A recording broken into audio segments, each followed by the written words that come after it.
lights are out, you stumble in the dark. You kept pushing on, but then you went too far.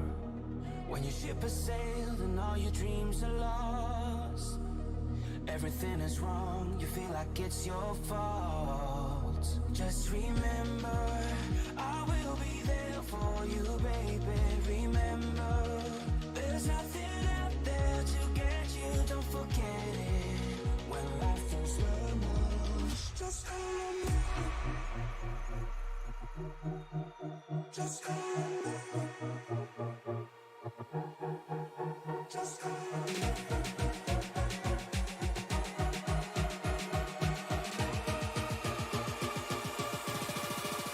Just call on me.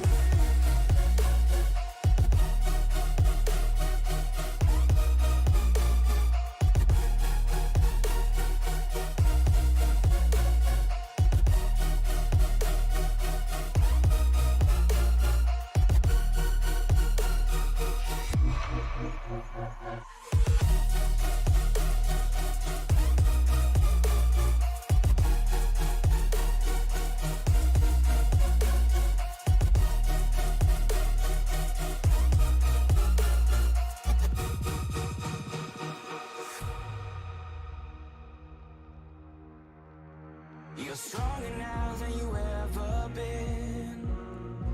You gotta leave now, it's time to catch the wind. You will climb up high and look through the clouds, and when you're feeling low, I know you'll bounce back. Oh, and just remember, I will be there for you, baby. Remember, there's nothing out there to get you, don't forget it. When life throws lemons, just call on me. Just call on me. Just call on me.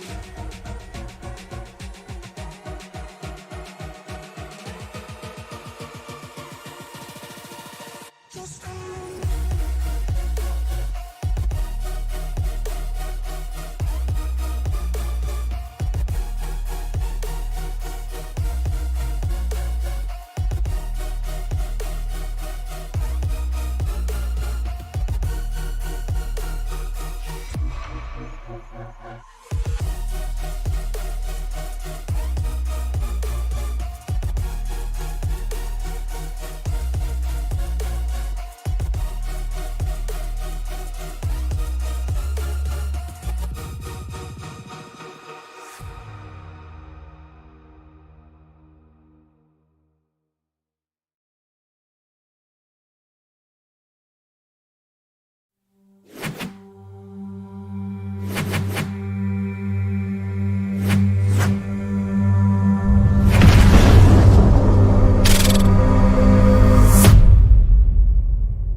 From Kansas Speedway, the TNN Craftsman Truck Series is hitting their stride in the merry month of May right here in the Jayhawker state.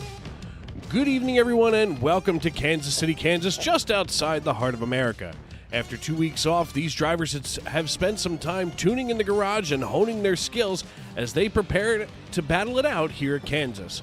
Jeremy Paris would like to go back-to-back as wins go, while Tane Hodison still leads the way in our point standings as we reach just past a third of the way of our season.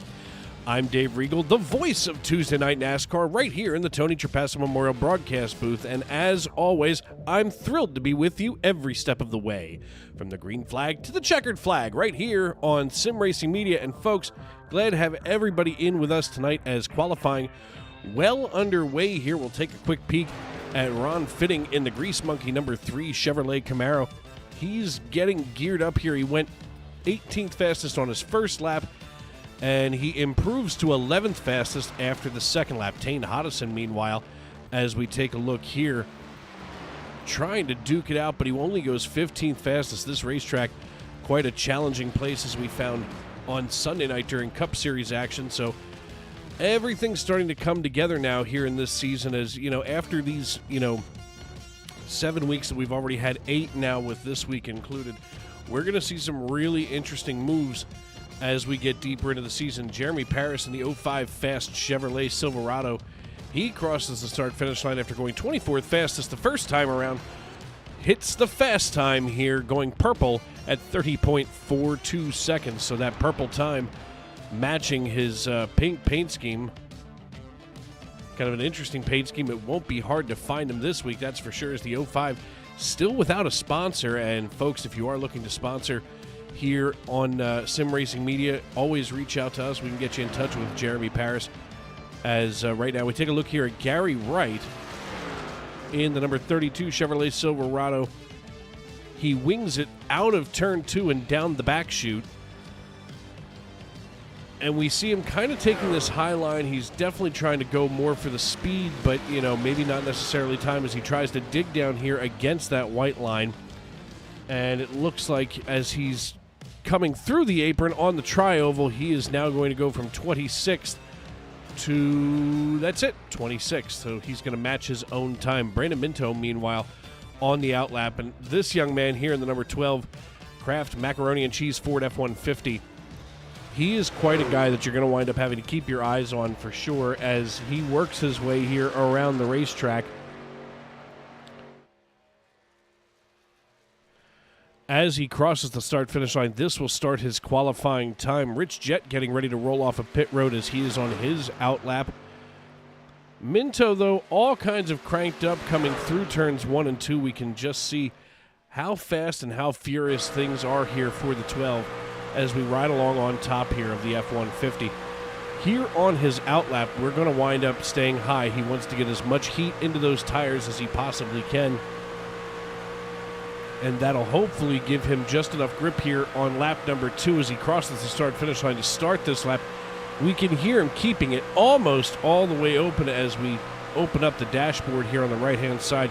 You can see that throttle wide open, maybe a little burp here coming out of 2 just to keep the truck rotating, but 182 miles per hour, 183 going into turn 3.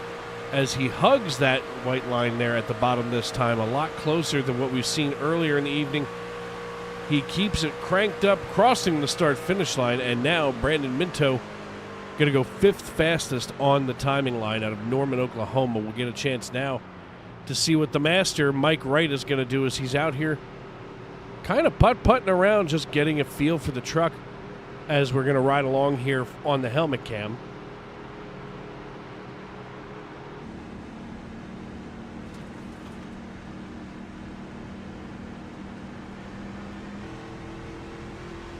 Not sure what Mike Wright's trying to do, but maybe this is a strategy that we're not aware of, because he's definitely just trying to get around the racetrack. This is not normally what we see out of him. Usually there's a lot more speed. Let's take a look and see what happens.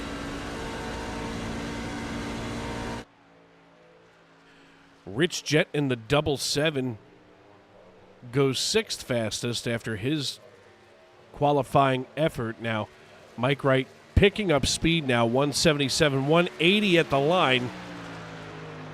So whatever his strategy is, I'm going to pay attention to it. He goes 184 before going into turn number 1 here at Kansas Speedway. I want to welcome everybody into the youtube.com live chat. If you haven't done so before, make sure that you subscribe, turn on those bell notifications to Sim Racing Media, as we're glad to have you with us this evening. Thank you for welcoming us into your homes and onto your phones, wherever you may be and however you may be listening.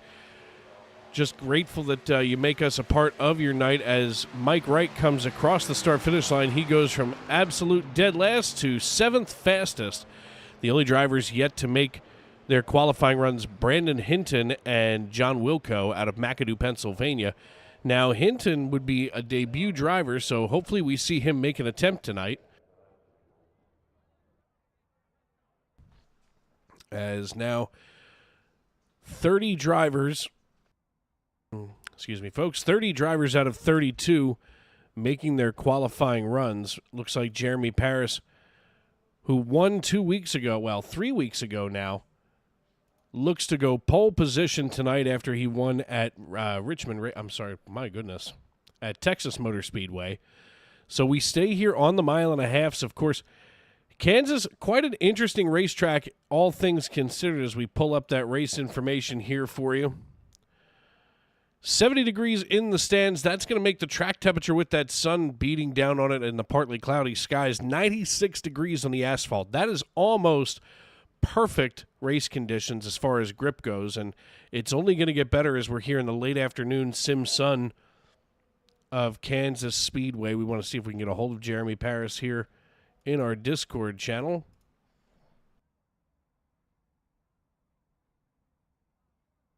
Just going to have to bear with me as it's only me on Tuesday nights, which it is what it is.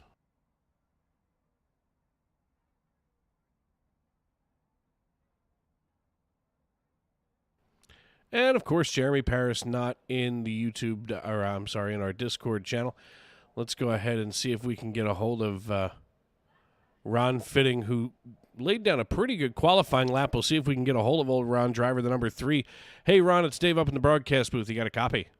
I sure do. How's it going? Hey, man, listen, we don't get enough time to talk together. As looks like you've got the 3 car sitting here in 18th position to roll off tonight. How does that Silverado feel? It feels pretty good. I'm not too worried about starting back here in 18th. I really don't need to worry about pushing into, the second half of the race. It feels really good. I've been here all week and, did a lot of laps, a lot of testing, and it seems to, move up through the field as the, track gets a little cooler as the night, progresses. Yeah, now I do notice here on our timing line that I don't see Tane Hodison. Of course, he's our points leader atop the pile. What does that mean for a driver like you when there's so many people missing from a race, as you're trying to get traction moving deeper into the season? I kind of just look at it as, the same as every week. I just try to finish the best, in the best position that I can finish in. And if they're here, that's great. If they're not here, that's even a little bit better. Maybe it could be easier to gain a few spots. Yeah, I mean, it's always rough, especially after we have 2 weeks off the way that we did. I mean, looking at the schedule now, we've got a nice little run here. Darlington next week, then North Wilkesboro, Charlotte, and Worldwide Technology Gateway right back here just outside of Kansas City, between Kansas City and St. Louis. So, then we've got 3 off weeks again, through the month of June. How does that affect a driver as far as preparation before a race when you have so many off weeks built into the season? It gets to be a little frustrating because you're trying to stay on top of things and keep everything fresh in your mind. I think the only thing that helps me through it is I run all 3 series. So I usually have something I'm running, and it kind of just keeps me, on my toes a little bit. But, like you said, having all the off weeks, it does get to make you have a sense where you're slowing down a little bit, and then you got to get back into the, the roll of things. Yeah, I'm sure we're going to see a lot of that as we get ready to rock and roll tonight here from Kansas. As, drivers just climbing back into the cockpit if they haven't put a whole lot of practice time in. But I know that's usually not a thing for you, as you do run all 3 series. So it definitely keeps your hands nimble and your feet ready to rock and roll on the pedals. So good luck tonight, my friend. And, hey, listen, maybe we'll see you on the other side here. I hope so. Thank you. Appreciate it. Thank you. That's Ron Fitting, driver of the number 3 Chevrolet Silverado. As we're going to move him back on up here. Ron, you're in Grease Monkey, correct? Correct. So we move him back on up there. Bobby Blazer out of, there's Jeremy Paris. We're going to pull Jeremy on up here. Jeremy Paris, hey, it's Dave up in the booth. You got me? Yes, sir, Dave. How are you? I'm good, man. Listen, you sit atop the timing line tonight. It's been an interesting couple of weeks off for the truck series. So obviously you're still looking for that sponsor there in the 05. How are things going looking for a sponsor, and what do you need to do to try to get somebody on there? Oh, we got a couple bites, Dave. You may see something next race. See, now that's exciting to me. When I sit here and I see, especially a driver, it's one thing if you're somebody like me who back during the driving days, I shouldn't have had a sponsor, and somehow I conned somebody into letting me, put the old paint scheme on the truck. When I see somebody as talented as you, it's somewhat, concerning. Oh, you have to wait for the right person, and they heard it on your broadcast, so there you go. Well, at least I know somebody's out there listening. That makes me feel not so alone out here in the booth. Yeah, you do a good job. We appreciate it. How does the truck feel tonight, as we get ready to rock and roll here at Kansas? I mean, it's quite an interesting racetrack here. I was riding along with a couple different drivers, able to hold the throttle almost wide open for most of the Q lap. How's that going to translate to race trim? Yeah, right now it's a little warm. Track temperature will come down, so we should gain a little grip as the night goes on. So we're not really set up for the first two stages, but the last stage we should be good.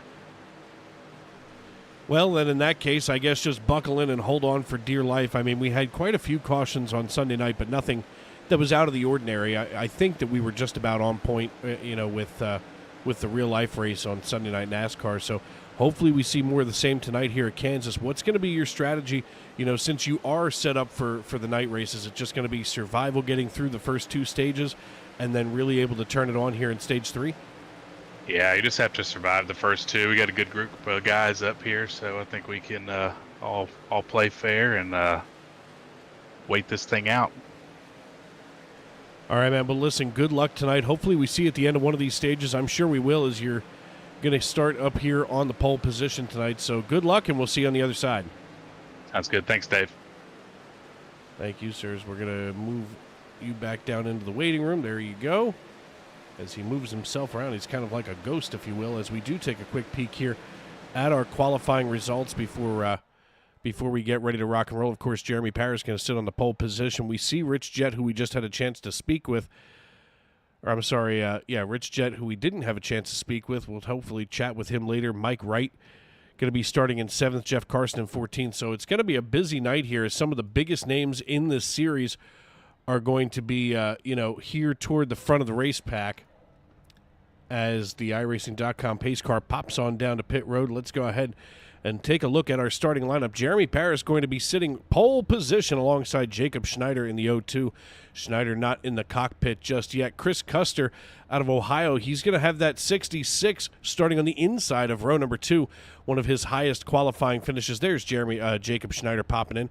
Ryan Fisher out of Richmond, Virginia, starting on the outside of row number 2. Brandon Minto out of Norman, Oklahoma, with Uncle Scott watching, hopefully, in the number 12 Kraft Macaroni and Cheese Ford F-150. Rich Jett in the double natural going to be sitting on his outside in row number 3. Row 4 going to feature Mike Wright out of Greensboro, North Carolina, alongside our neighbor from the north, Claude Ferland, in the 43.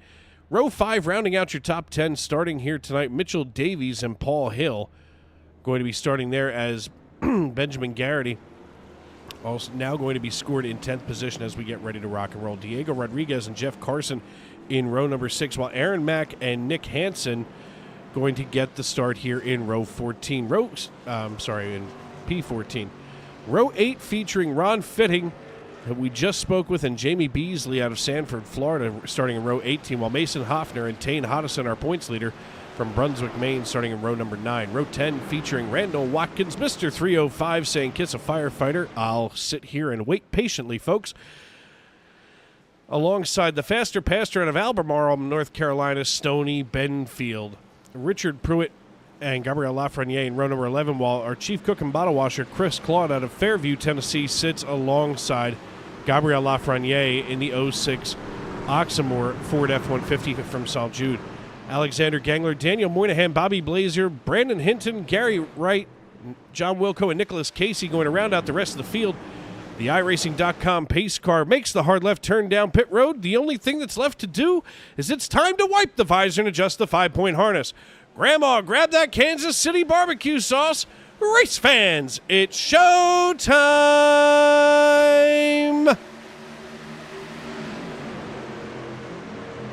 Already coming across the start-finish line, several drivers getting out of the way and bailing as Jeremy Parris gets a good solid start over the rest of the field here on lap number 1. Everybody kind of searching for some real estate here as we go into turn 3. These trucks already cranked up as they turn them loose here at the beginning of this race.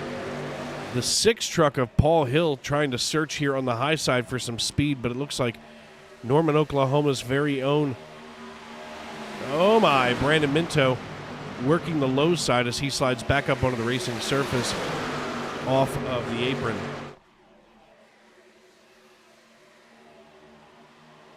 Can't see who this is so far back here, as it looks like that may be the 1 truck. Not sure who that is who's decided that they don't want to be in line with everybody else as we take a peek here at the Faster Pastor Stoney Benfield.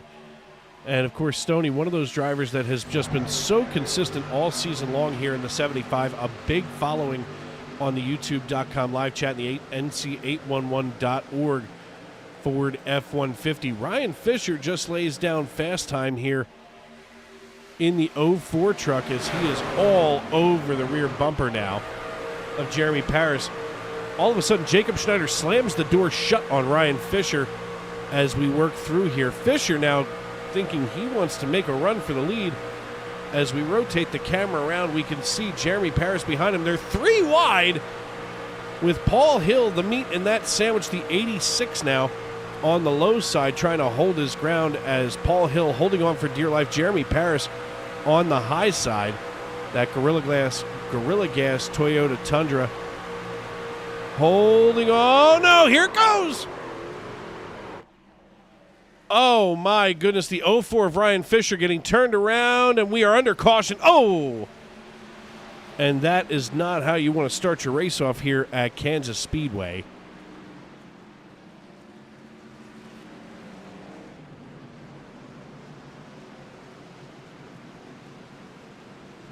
Ryan Fisher getting wrapped up in this very first caution as we were riding on board with him. Let's take a look and see what happens. We see the 04 ahead sliding just behind Claude Furland. It looks like he was trying to parallel park at 180 miles per hour. He gets a little bit of air taken off of him from the 86, and boom goes the proverbial dynamite. He catches Paul Hill, the 66 of Chris Custer. Looks like, wow, Jeff Carson avoiding near calamity here, as there goes the 65, the 30, my goodness. And Chris Claude, looking for a way around this, finds his way through. Ay, that's not the way that you want to start your race tonight here at Kansas Speedway.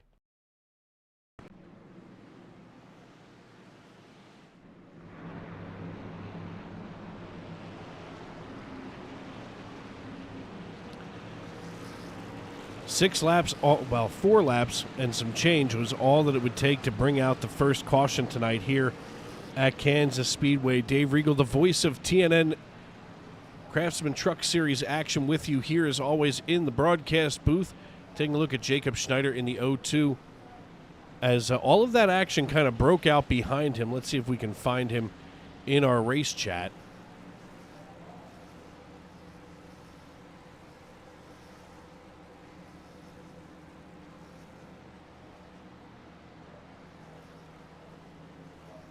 And, of course, Jacob Schneider also wants to be hidden out here, so we don't get a chance to chat with him.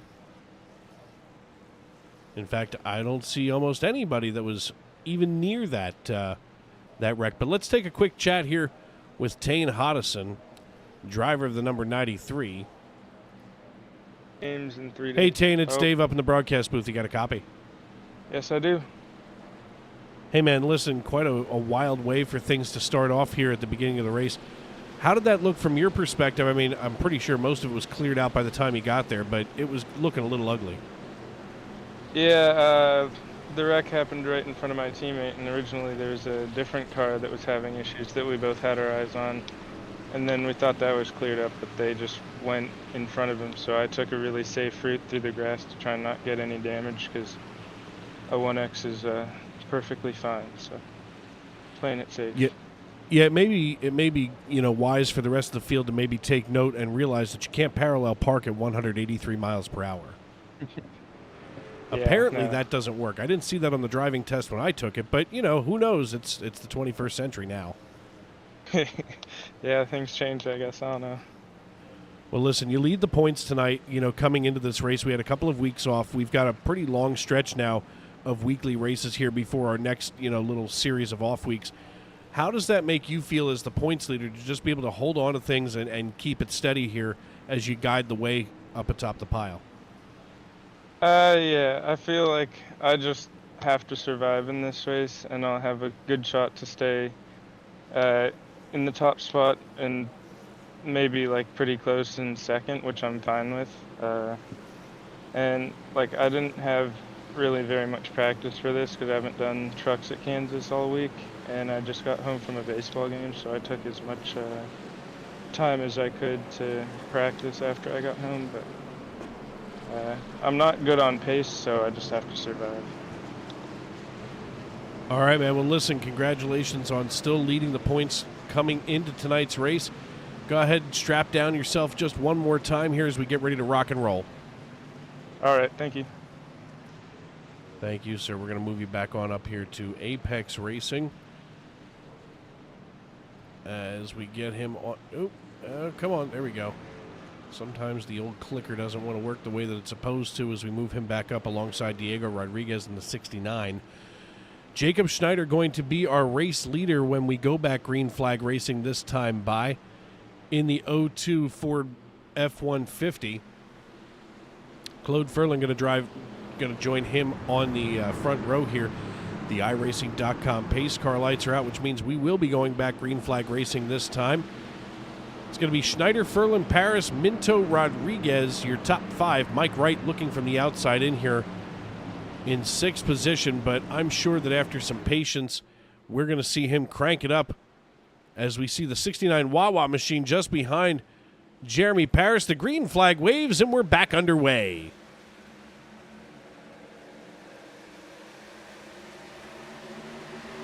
Schneider getting himself a pretty good restart here as they are three wide. Holding on for dear life is Chris Claude on the bottom. He's not going to be giving that up anytime soon. Anthony Savignano, kind of the meat in that sandwich as we go here to the high and wide blimp. We see Bobby Blazer now falling behind Anthony Savignano rather than try to keep that three wide alive. Blazer now drifting down ever so gently toward the 06. That's Gabriel Lafreniere. And now they almost go into that diamond pattern. That usually means trouble. But those five drivers, I see being just fine and dandy as far as skill goes. We take a look back here at Daniel Moynihan as they go three wide behind. There's Moynihan bouncing around. He's going to have to hold on. You can't go three wide like that this early in the race. The tires are just coming up to temp, adding additional grip into the racetrack. Jeremy Paris, though, he's ready to challenge Jacob Schneider for the race lead again as he's going to hold off Claude Ferland as he drifts up in front of Ferland. Not necessarily a block, but Ferland just right here on the rear. And apparently Jeremy Paris doesn't want to be wrecked. And even for those with a language barrier like Claude Ferland, he knows what that means. Vroom on the side rail of the bed of the 05. As we come into the front stretch, let's just take a look here from where Claude is as we release the camera from its docking station. We see Claude trying to go single file, but he is just weaving back and forth in and out behind Jeremy Paris here on lap number 12. As we drop down that timing tower. So 1, 2, 3 they go. Schneider, Paris, and Ferland. We look a little further back, and Mike Wright is side by side with Jeff Carson. And I'll tell you what, Jeff Carson is kind of a mad scientist when it comes to setups, and Mike Wright is about the same for his team. So watching these two drivers go at it, we've got to keep in mind, folks, that they are both hungrier than almost anybody that I see out on the racetrack, especially to prove that those setup skills are as good as they are supposed to be. Mike Wright, it looks like he's got a little wrinkle-dinkle there on the tailgate of the 98, but, obviously it's not hindering him right now as we work lap number 13. Of course, we do have stage racing in this league, so that's going to become a factor. Stage 1 going to conclude at the end of lap number 30, and Stage 2 going to end at the conclusion of lap number 65. Total tire sets, so that puts the pit window about 30 to 45 laps. Now, we learned on Sunday night that, those cars were getting crazy tight toward the end of a run.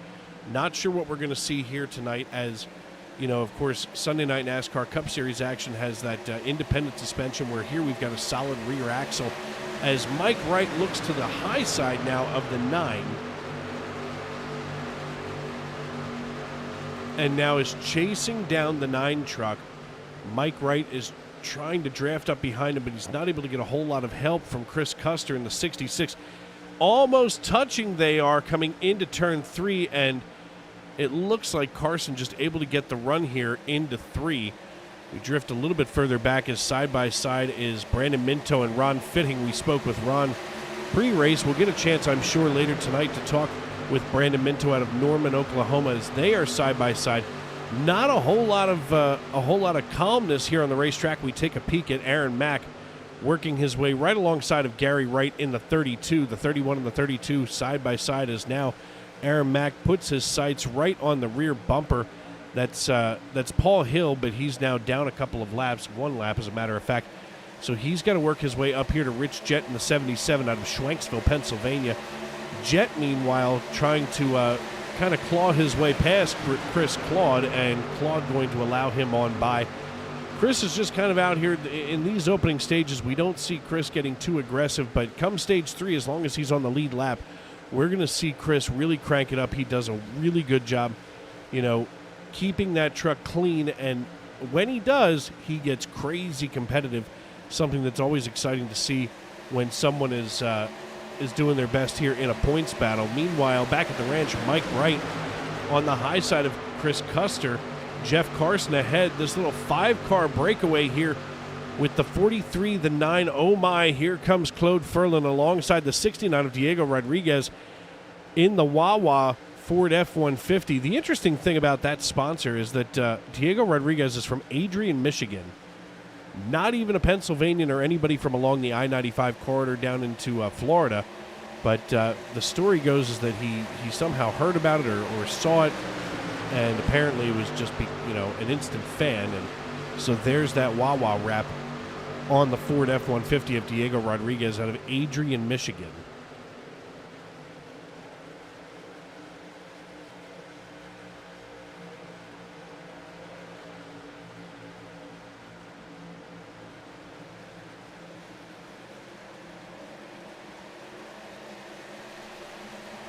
Checking in with our race leader, Jacob Schneider, and Jeremy Paris just behind him, as there's only about a tenth of a second between these two drivers. We take a look back from Schneider as we look back here at Jeremy Paris. Paris is basically just kind of hanging out here. He's not really pushing it too hard. He wants to ride along here, see what Schneider's made of. And, even as far as points go here in this league, we take a quick peek here. Jeremy Paris running in 5th position, Schneider back in 8th, and Schneider just lost 4 slots as Paris gained 4 slots. So they kind of leapfrogged. Tane Hoddesdon leapfrogged his way into the lead as Brandon Minto ceded that lead over to him a couple of weeks ago at Texas Motor Speedway. So a lot of changes in our point standings as we work lap number 21. So about 10 laps to go now as Jacob Schneider leads the way here at Kansas Speedway.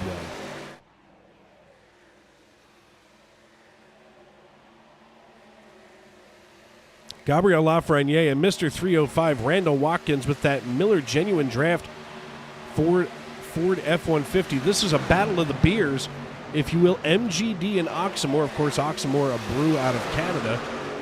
Something that perhaps you're not familiar with because you're used to Labatt's, Molson, or whatever that other we'll just say less than tasty brew is out of that. I forget what the other one is now that I'm trying to think of it. Regardless, not really a fan of Canadian beer, but I'll try Oxmoor. Why not if I'm in the neighborhood? Chris Claude now getting around Randall Watkins as my brother from down there in Miami just tries to hold it together here. +4 right now on the timing line. Big mover of the night. My fellow Pennsylvanian from York, PA, Bobby Blazer has the 90B. Oh, there goes the 50 of Anthony Savignano. They go down to the down to the apron. We'll take a look back and see what caused this kerfuffle as we see the 50 riding the wall up here. He must have gotten into it, and then the checkup, and nobody saw the checkup. and the 49 of Jamie Beasley, the 86. I don't even see, and that's Nicholas Casey, collected right there in that mess. So, unfortunately for Savignano, he's probably going to have to come down pit road and get some repairs done to that number 50 Bass Pro Shops Club Chevrolet Silverado.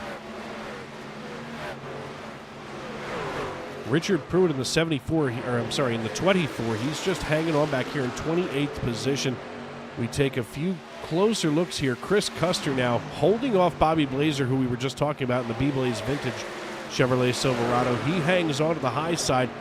Bobby's able to hold that high side and store a heck of a lot of speed in that Chevy as he goes down the backstretch, now swapping positions with Chris Custer, as now it's going to be up to Custer to decide if he wants to try to go after him or maybe let him go for the time being, as that is for 10th position. So if Chris wants that bonus point, he's going to have to get around Bobby Blazer, who now holds the last position in our top 10 for bonus points at the end of the stage. Right now it goes Jacob Schneider, Jeremy Paris, Claude Ferlin, Diego Rodriguez, Mike Wright, Brandon Minto, Stoney Benfield, the faster pastor, Jeff Carson, Ron Fitting, and Bobby Blazer, your top 10. With 5 to go here in stage number 1, as they click them off pretty quick in this league. Axon LED, the Axon 500. Let's go Team Axon LED with Claude. And he says, go, go, go, Gabrielle. Apparently, according to Alexander Gangler, the 8 has damage from a truck pitting and didn't realize it until he stopped. Spider Mike saying, hello, race fans. Big fan of Jeremy Paris in Mr. J Knight. So glad to have all of you with us tonight. Let us know who else you're pulling for, what you're paying attention to. If this is your first time here in the Sim Racing Media family, make sure that you subscribe, turn on those bell notifications, as we'll be with you every Sunday, Monday, and Tuesday here during the race season on SNN. Of course, we've got 6 nights of racing right now on Sim Racing Media. Of course, you can hang out with yours truly here on Sunday, Monday, and Tuesday, and then again on Thursday for the Racers Elite Cup Series. As we're in the playoffs over there, that's exciting, as Jacob Schneider has some playoff thoughts here, as everybody's been trying to punch their ticket to the playoffs in the SNN Truck Series. Of course, just a couple of drivers in with the wins this year, but our top 4, no wins to be seen in Brandon Minto, Tane Hoddison, Sylvain Joly, and Gabriel Lafreniere. Jeremy Paris with a pair of dubs, Jacob Schneider with a pair of wins, and Stoney Benfield, Ethan Eckert, and Jacob Fifield all with the other wins on the season. As we work lap number 29 here at Kansas Speedway, Jacob Schneider now starting to gap Jeremy Paris by about 0.3 of a second. We'll turn the battle box on here and see what that gap looks like, as this battle for first has now, kind of cooled off, at least for the time being. These drivers know how to be patient and how to get through these races, as, 30 laps, that's almost a warm-up for most of these guys. I mean, some of them run, more than 200 laps of practice for a 134-lap race like we have tonight here at Kansas Speedway. So Jeremy Paris trailing Jacob Schneider for the time being, trying to close that gap. He was just out to about 0.3 of a second as we come back to the start-finish line. The green and white checkered flag waves. Jacob Schneider captures that flag, followed by Jeremy Paris, Claude Ferlin, Diego Rodriguez, Mike Wright, Brandon Minto, Jeff Carson, Ron Fitting, Stoney Benfield, and Chris Custer out of Ohio in the number 66.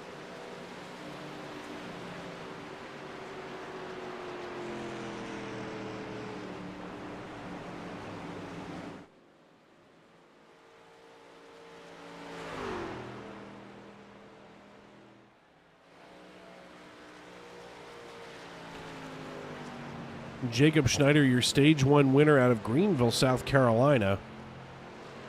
Getting it done here in the Tuesday Night NASCAR Truck Series.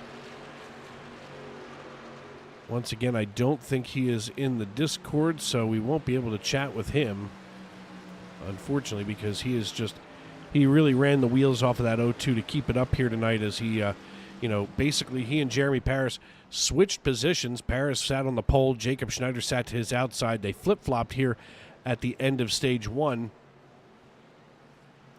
And Schneider, the victor in that particular battle, it's going to be wholesale pit stops right here at Kansas Speedway. We should see everybody coming down pit road. Want to thank all of you for tuning in, welcoming us into your homes and onto your phones, as We haven't had any graphical issues. This is going to be one of the biggest tests of the night, as everybody going to come down pit road this time, led by Jacob Schneider.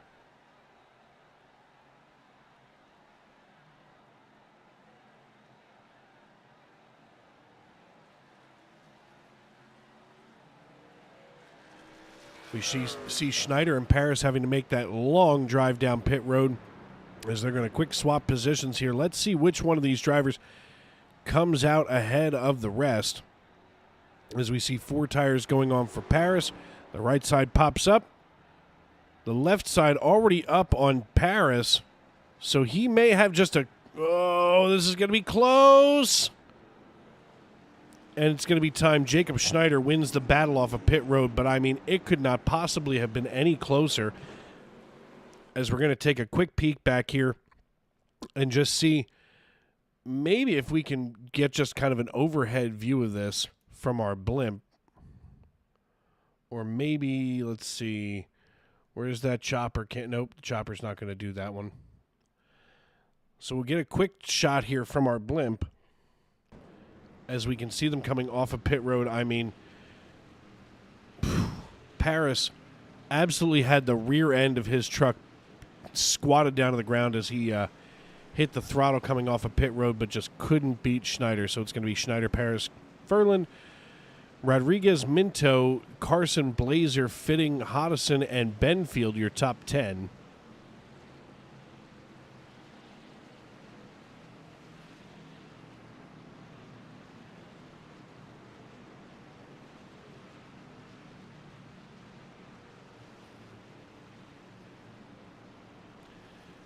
Spider Mike cheering on Ben Garrity. There's Uncle Scott cheering on the 12 truck. Uncle Scott, of course, watching Brandon Minto. In fact, I haven't gotten a chance to talk to him tonight, so that gives us an excuse as Uncle Scott pokes his head in here. See if we can find Brandon in the Ferda Motorsports stable.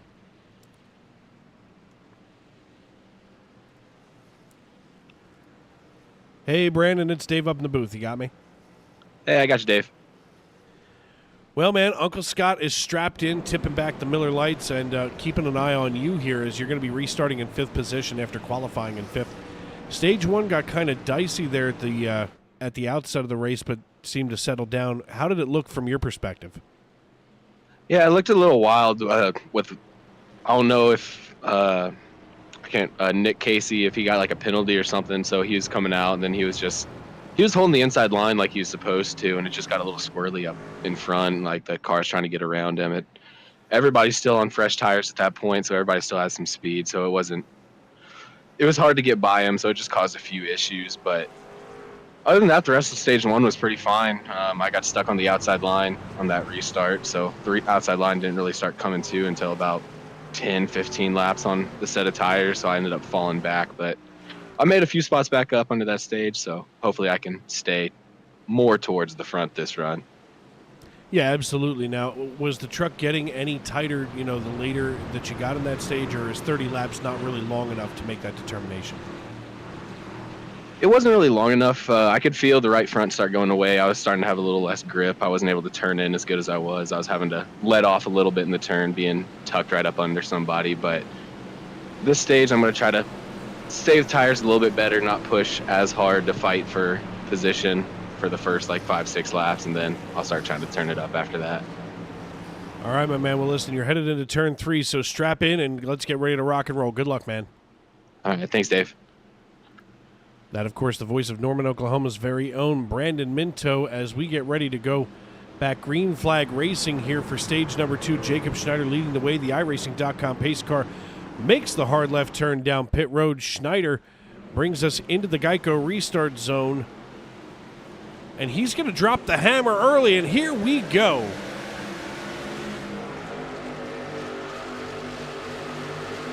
Schneider wasting no time on the restart, leaving almost everybody in the proverbial dust behind him, as Jeremy Paris and Claude Furlan going to have to duke it out here for P2. Brandon Minto getting in the mix. Just kind of waiting for some of that butter to melt over top of the macaroni and cheese mix as he gets right underneath Claude Ferlin, now he's starting to slip slide around. He gets through there, and now Brandon Minto being scored in P2 as he drives himself up here toward the lead. Everybody battling it out now for real estate as nearly 3 wide they go back here deeper in the field around 9th and 10th position. Starting to get just a little crazy. We take a look back here at the 77 of Rich Jett, the 55 of Brandon Hinton as we take a quick look here. Hinton now drafting up just behind Jeff Carson and now Rich Jett. So Hinton, if he gets behind Jeff Carson, he's going to get that slingshot mode engaged. But for the time being, it looks like he's going to stay put. Bobby Blazer just laid fast time of the race down at 30.61 seconds out of York, Pennsylvania. So he manages to keep things moving here as he crawls into 5th position. All kinds of battling to get into that top 10, where, of course, the bonus points live. And believe me, folks, those bonus points are huge, especially, if you have a great stage 1 and 2 and somebody wrecks you in stage 3, you still, say you win stage 1, you finish 5th in stage 2, somebody wrecks you in stage 3, you get 15 points that kind of help to buoy you and save your night a little bit, in our championship standings, as now Blazer goes even faster at 30.58 seconds. So he's 0.003 of a second faster on that lap than he was previously. So Bobby Blazer continuing to set the pace as he is now charging toward the lead, it seems. Gary Wright coming out of pit lane, as well as Daniel Moynihan. Jacob Schneider, though, playing the Pied Piper of Kansas with Brandon Minto in tow.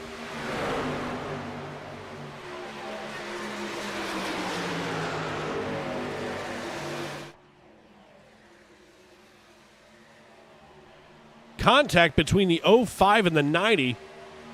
Jeremy Paris, listen, guys, those are vehicles. They're not weapons.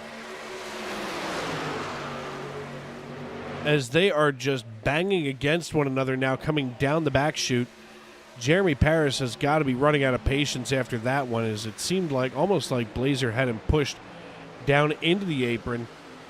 Here on lap number 41, 20 to go in stage number 2. We're 10 laps through here in stage 2, as now Bobby Blazer all over the rear bumper of Brandon Minto. We go under caution. Daniel Moynihan just coming off of pit road, now bringing out the caution. Let's see what happened with Daniel as he is trying to recover it here on the front stretch. Let's take a peek. Daniel Moynihan, we see Mitchell Davies on the low side, the 49 of Jamie Beasley, rubs the wall. That disturbs the air, and all of that time that Moynihan spent on pit road just went for nothing, as Jamie Beasley just put the icing on that donut for Daniel Moynihan. So he's going to have to get on back down to pit road as we go under our 3rd caution of the night, 2nd for cause. Moynihan cannot be happy with that kind of performance. Getting a little chippy between Bobby Blazer and Jeremy Paris. Hopefully we can get a quick chance here to chat with Blazer.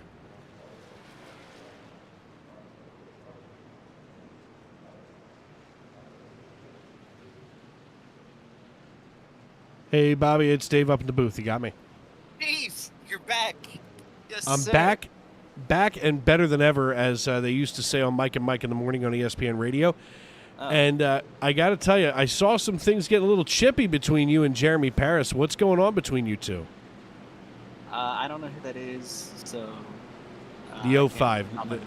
I I thought I saw some contact between you and the 05 coming through the tri-oval. Oh, I don't know. I didn't see it. Well, if you didn't see it, then it didn't sorry. happen. That's all there is to it. Yeah, I mean, I don't know. I missed that. So, I mean, maybe that other person's glitched out on my screen, but... I mean, look, you've got... I'm just racing with my friends. That's fair. We'll go with that. We will. And listen, I mean, you're up 22 spots. You start 25th. You climb your way up here into the top 3. Obviously, you've got some kind of a rocket under your seat there tonight. What's the secret sauce for the 90 machine? Alcohol. 10-4. Now, is that ethanol or is that just, in your vein in an IV? Both, because shout out to Big Mike. He gave me a great setup for this truck. I've been away all weekend at Eldora and Winchester for some USAC stuff. That was really, really fun. Shout out to Joey Montier, Jason Persley, Logan CB, all my friends over there. Great people. I'm excited to be back in Indiana in 2 weeks for Indy 500 and all the USAC events out there. So I wasn't really sure if I would make this race or not, or want to do it. And kind of last minute, I was like, you know what? Finished up my last final today. I'm going to come in and race a little bit. Because I'm not a truck guy, Dave. I'm not. I'm more of an Xfinity guy. And for me to come out here, it's just for fun, And I'm having a blast. This truck is a lot of fun. This track is a lot of fun. And I hope it's fun to watch. Me and Brandon are up here duking it out. Buddy, so listen. I know I'm supposed to be. I know that I'm supposed to be neutral up here in the booth, but you guys from FERTA have just gotten all of my favorite drivers. Put yourselves on the same team chat, and all I have to do is just go up there and grab another one. I wouldn't say that. There's a lot of cool people, like Aaron. There are, but listen, you got yourself. You got yourself, and of course you you're representing the 717. Look, yeah, of course, the Keystone State representative, the slime committee leader. Okay, I like so that. you already get bonus points there. Then you've got Mike Wright, who is just like a mad scientist. You've got Brandon Minto, who's knocking back Miller Lights with Uncle Scott. And then the faster pastor, Stoney Benfield, gets into that stable too. I mean, like, I'm 4 out of my favorite drivers are already in your team chat. Oh, man, I appreciate that. I wish my EE Sports team was still here, and honestly, man, like Money House when they were around, like I could just bounce around chats. But these FERTA guys are my friends. Everybody's my friend in this league. I'm having so much fun being back, and there for a while I wasn't here, man. I was like, man, I don't really feel like doing that, and came back and I had so much fun. I was like, man, I'm just gonna keep doing this. So I'm gonna be more spontaneous as the summer goes due to my travels and my what I'm doing. But man, when I can be here, I love to be here. I'm having so much fun. I appreciate you and Chris and everybody doing what they do. I missed you last Monday. Your good friend interviewed me several times, so shout out to him. But yeah, last Monday was a late one at work. I didn't get home until 3:00 in the morning on Tuesday. Oh, yeah. Well, I can't relate to that. So it was a rough one, let me tell you. Sorry you had that happen, but I'm glad you're here now, and I hope that you're here for Darlington, because next week, I'm the vintage guy, B-Blaze Vintage. Shout out them. I kind of have a desire to win those races. It's just I feel like I have to, I do look forward to the throwback races and to all of the action at Darlington, because they say that she's too tough to tame, but the Lady in Black is just so much fun to watch. I can't wait for it either. So, listen, man, looks like you're going to get ready to go back green flag racing. So good luck and bring one home for the 717. Yes, sir. Hopefully talk to you post-race. Yes, sir. Good luck, man. Thank you. That, of course, the voice of the great Bobby Blazer out of York, Pennsylvania. I'm only slightly biased because if you come from the Keystone State, you get an extra 10 bonus points from me for sliding in here to represent the Keystone State. As the iRacing.com pace car peels down pit road, Brandon Minto with control of the field. He's going to get a chance now to see when he wants to drop the hammer. He waits a little bit later than Schneider did. Gets the jump with teammate Bobby Blazer just behind him, and off we go here in Stage 2. Blazer already sliding up here to the high side. He knows that he's going to be wow, what a move out of Bobby Blazer. Oh, we're going to have to watch that again, that's for sure. I mean, he was a little sorry, but my goodness. Let's just watch this on the replay now. Bobby Blazer sets himself up here on the high side and just slides down right in front of O2 driver Jacob Schneider. And Schneider almost had a snoot full of Bobby Blazer's tailgate.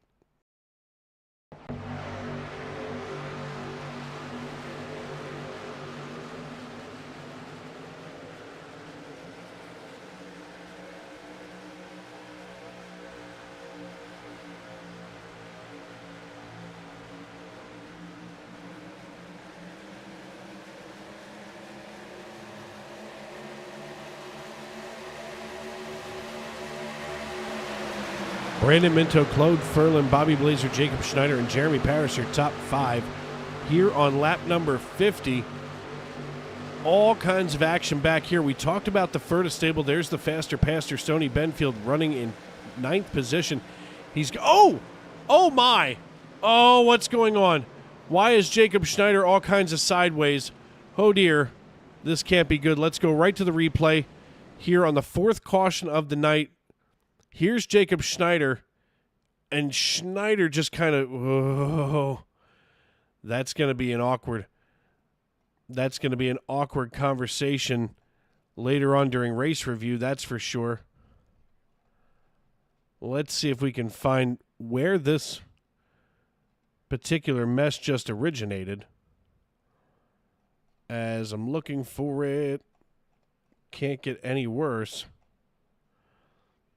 Let's see if we can go right to the 90 of Bobby Blazer and see if we can see what he saw. Now here's Jacob Schneider on Bobby Blazer's left-hand side. Schneider, if we lock ourselves into position, we can see Schneider drifting up ever so gently, but then Blazer makes the left turn to try to avoid where Schneider was going. It looks like he was setting up for a crossover move that never happened. And boom went the proverbial dynamite. Jeff Carson, Savignano, my goodness. Let's see if, let's see who else we can maybe get a catch here as points leader. Tane Hodison got caught up in this. There's the 66. They're wrecking in front of him. Then the 93. Then Hodison tags the 66. Oy. I never thought that we would see the big one at a place like Kansas, especially as calm as this racetrack can be. But let's take another peek here from our drone cam. Here it comes. There's the hook. And there's the fuse lit, just waiting for Hodison, the 06. Just about everybody. I think Jacob Schneider was hit by everybody except for a school marm down the road.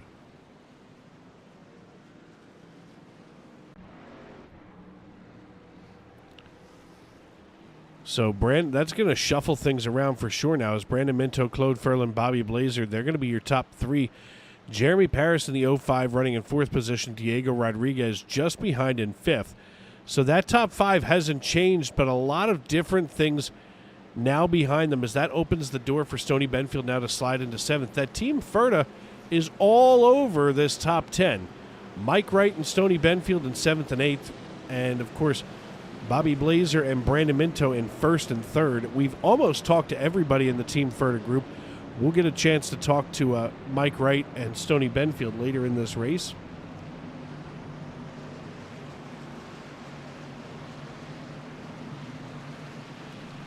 Axon 1500 saying good job to Claude.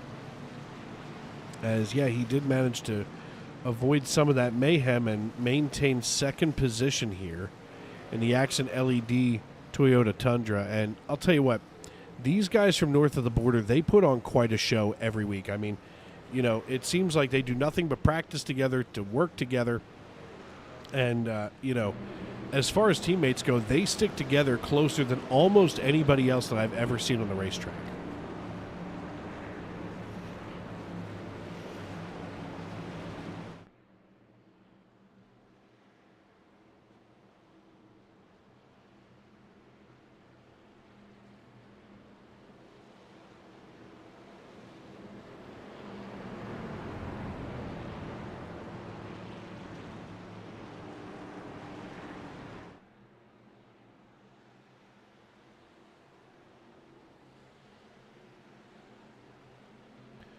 The iRacing.com pace car coming through the tri-oval once again, turns the lights off.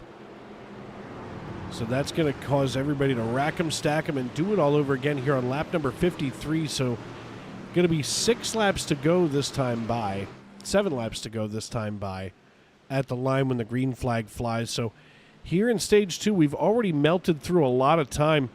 You know, 4 cautions, 3 for cause here. That's not a bad thing, all things considered, here at Kansas Speedway. It keeps everybody tight. It keeps the action good. And just as a tip of the cap, and I hate to pat my own back, but pat, we got some of those graphical problems taken care of that we've been fighting over the last few months here at Sim Racing Media. So for whatever reason, things suddenly want to work the way they're supposed to. I mean, I've identified what the issue was, and It's just too much to go into here on the air, that's for sure.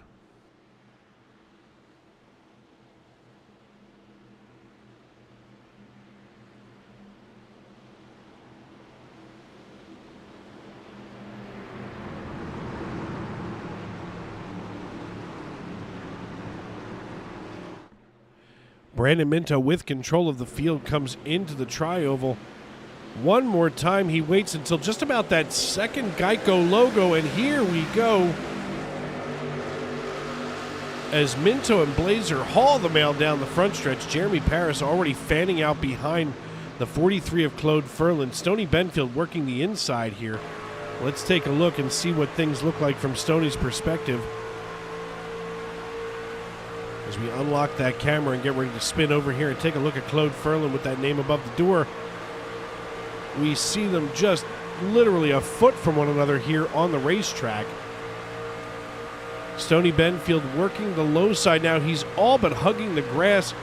That's going to save him some time, but the question is, does he have enough to now, whoa, stay away, as it looks like we've had a wreck here toward the rear of the field. This one perhaps involving Jamie Beasley. Let's watch the 49 as the 49 got hooked by the 24, clipped by the 06, and just spins helplessly down the front stretch. So Richard Pruitt and the 06 of Gabriel Lafreniere not really doing a whole lot to help there. So let's see if we can take a peek and see what happened from Richard Pruitt's perspective. Maybe I'm wrong, but I'm pretty sure I'm not after seeing that particular action. Here comes Pruitt on the front stretch. There's the 49 just coming down and across his nose, and there goes the rest of it. Ugh. Well, that's not what you want to see, that's for sure.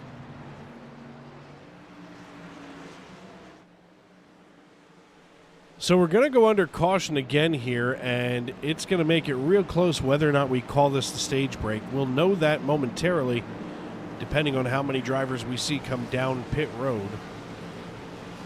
So it looks like Stoney's got a little digital action here inside the cockpit. That's not going to be the final lap of the stage. Let's see what Stoney's got lit up here on the old dashboard. Show us there, Stoney. Stoney's just got the lights turned on because we're here in a night race. We see him nice and comfy here at the wheel. Your feet don't get any closer here in a race truck, that's for sure. As we thank you, Stoney, for looking there to the right as he leans forward here. Appreciate you. As he's going to show us what his perspective is from out the windshield and out the windows here of the 75. Stoney, as always, we appreciate your participation, helping us out here. Thank you, sir.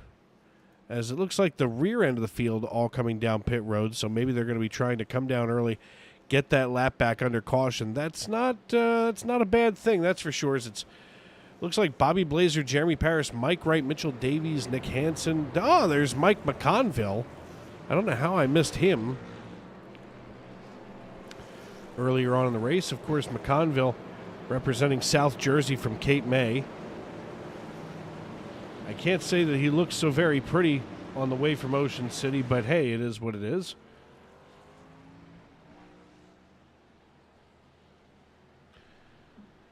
Speaking of all things Pennsylvania right now, the Philadelphia Phillies don't look now, folks, but things have gotten just a little bit more wild for the Phils as they're in the middle of a pretty good winning streak right now. Top of the ninth inning in South Philadelphia, as looks like there's already one out with Turnbull on the bump. One out, one on, and the Phillies lead it 10-1 against the Toronto Blue Jays. Phillies about to go 26-11, and that may have done it. Waiting for a decision here.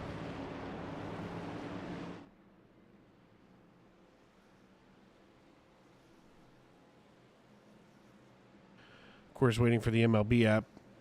And yep, the game ends on a double play.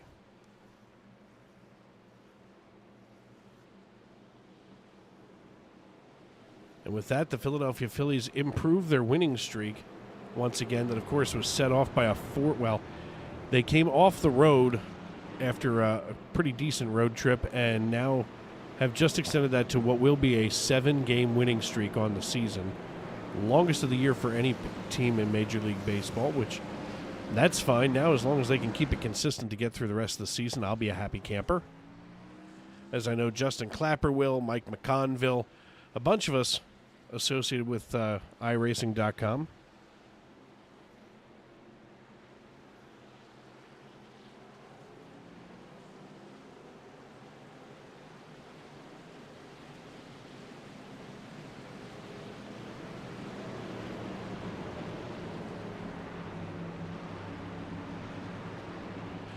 Looks like we're going to have a one-lap shootout to the end of Stage 2. It's going to be lap number 60 when the iRacing.com pace car dips on back down to pit road.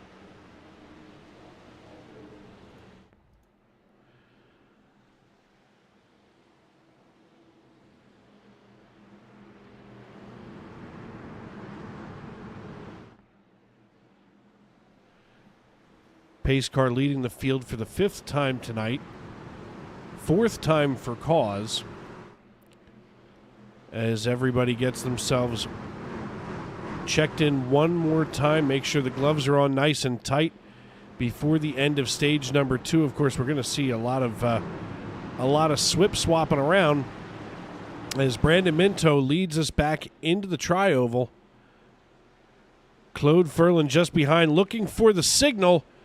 And Minto waits and holds up the inside line. That puts a good gap between himself and Claude Ferlin as Barney waves the green flag.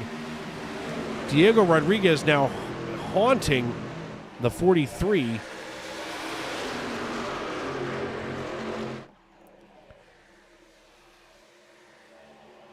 Drivers getting a little chippy here in the waning yards as we go down the back chute here one last time in stage 2.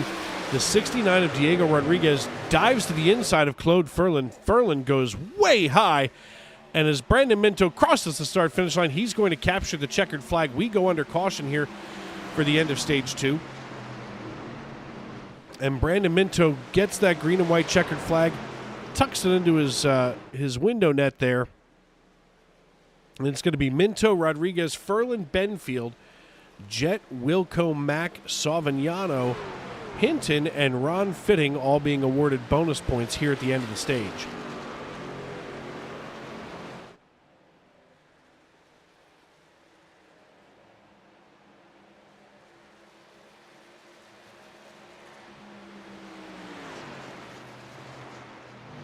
Well, well, well, look at who we have here bringing home the green and white checkered flag at the end of stage 2. Driver of the number 12, Kraft Macaroni and Cheese F-150 out of Norman, Oklahoma, Brandon Minto. You got me.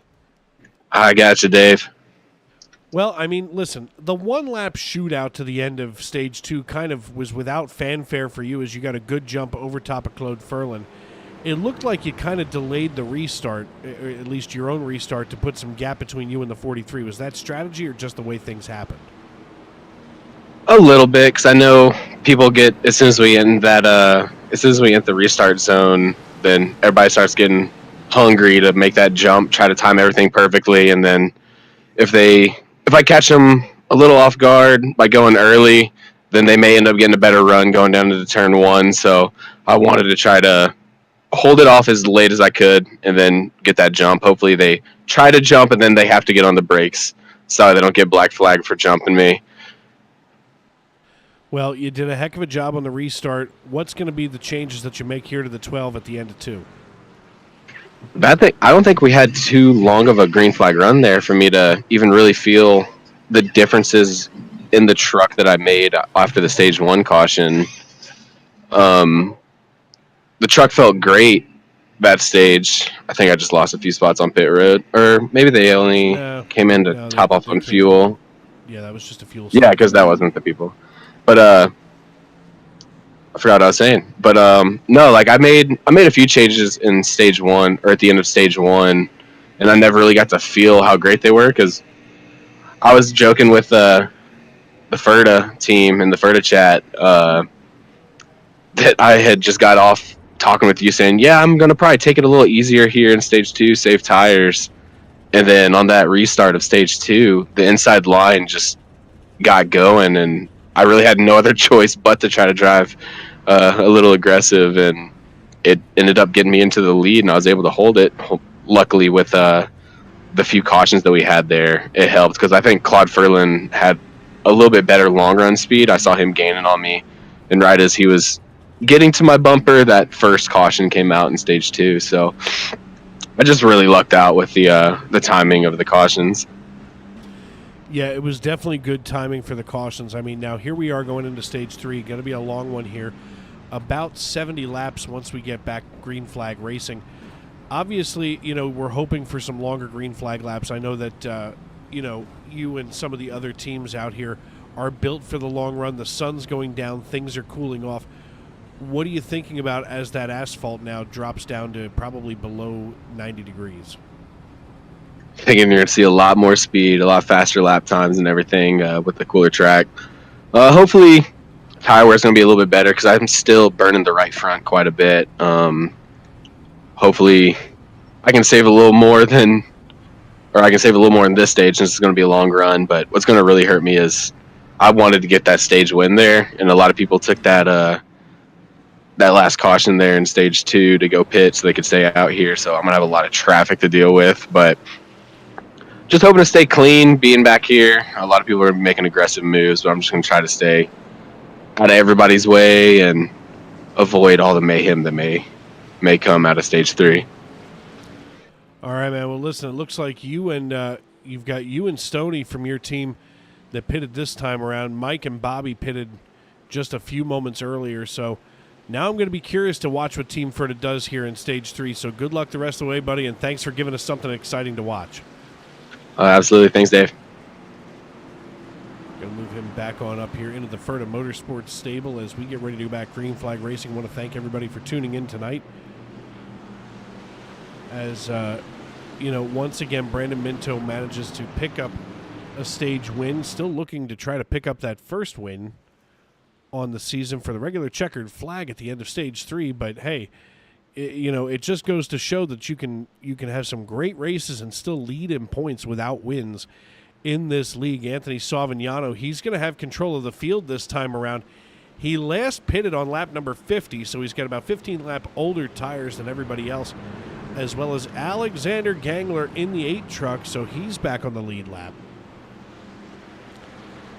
And believe you me, I know Gangler is going to be fighting his face off just to keep Mike Wright and Bobby Blazer behind, but I don't see Bobby Blazer and Mike Wright as being easy to hold off, as we're going to ride along with Mike Wright this time around as the green flag flies and we go back underway here on lap number 66.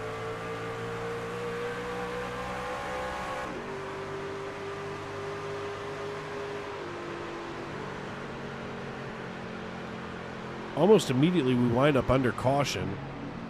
Not sure what brought this out, but I'm guessing somebody got bit by the cold tire bug. And oh my God, it involved Brandon Minto. Here's Brandon Minto just behind Jeremy Paris. He gets sandwiched and whoa, as he just nosed into the wall. Oh dear. That's not good. Brandon Minto definitely didn't plan for that to happen. Let's take a look and see what we saw from his perspective. He gets a little tappy here and then gets hit from behind and just crunches the nose into the wall here right on the front stretch.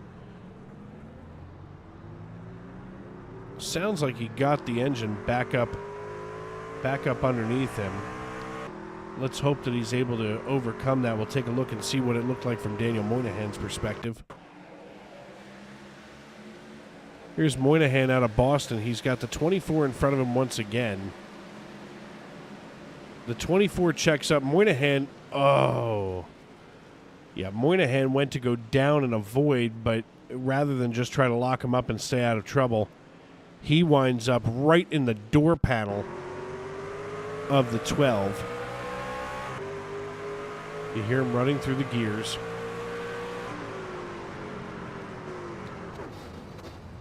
He was gearing down to try to, slow himself up, but maybe too little too late as he just nosed right into the 12.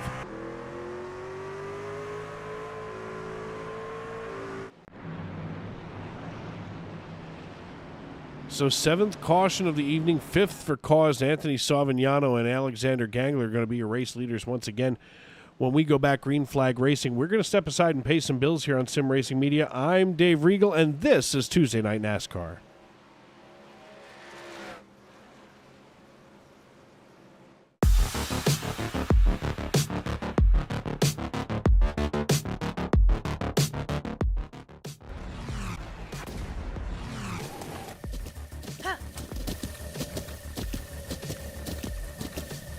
With the Butt Kicker Gamer 2, what you see and what you hear is what you feel.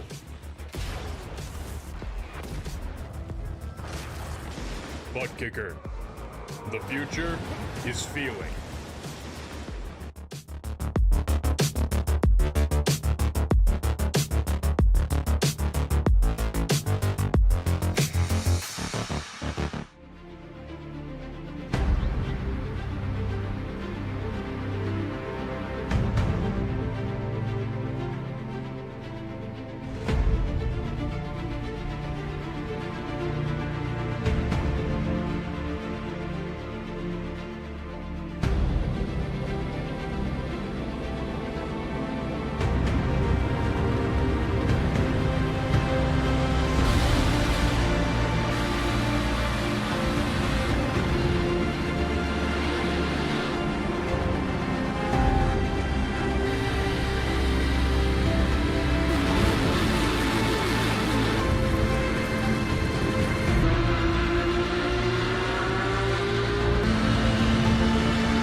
Basket can't defend. He's got the outside line for the second part, and he can't hold on. Going the long way around. We're going to be 3 wide for the lead as they all come to the line. Who is going to take it in the end? And here comes Lockwood. He's going to make the move to the outside. Quinn tries to force him off a little bit, but there he goes.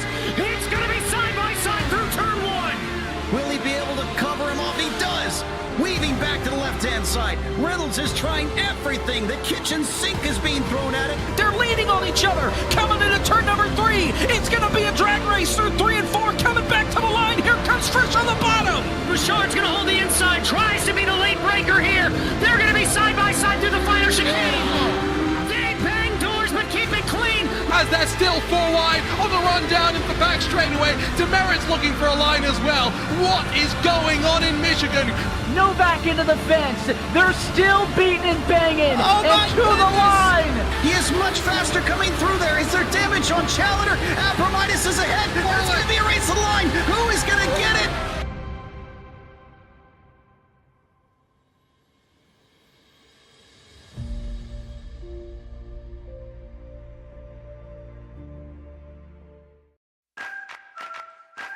Preen Garden Weed Preventer and Preen Garden Weed Preventer Plus Plant Food block weeds before they start and are safe for use around over 400 flowers, vegetables, trees, and shrubs. Best of all, they give you 3 months of freedom from weeding in just 4 easy steps. You can apply Preen anytime before or during the growing season. But since it's a weed preventer, not a weed killer, early spring is best. Here's how. Start by removing existing weeds and their roots in the area where you want to apply Preen. Sprinkle granules directly onto dry soil, mulch, or stone so that they're evenly spaced. Within 24 hours of applying, integrate the granules into the top layer of soil or mulch or stone-covered bed. Finally, water with a hose or sprinkler, or a well-timed soaking rain to activate the protective weed barrier. When activated, Preen creates an invisible weed-fighting barrier just below the soil surface that targets and prevents weed seeds from sprouting and forming roots. People and pets may enter the treated area once dusts have settled and the area is thoroughly dry from watering or first rain. That's it. Now you'll have a beautiful weed-free space and 3 months to do anything but weeding. Satisfaction guaranteed. Trusted for over 50 years, Preen is America's #1 weed preventer brand with weed preventers for every type of garden.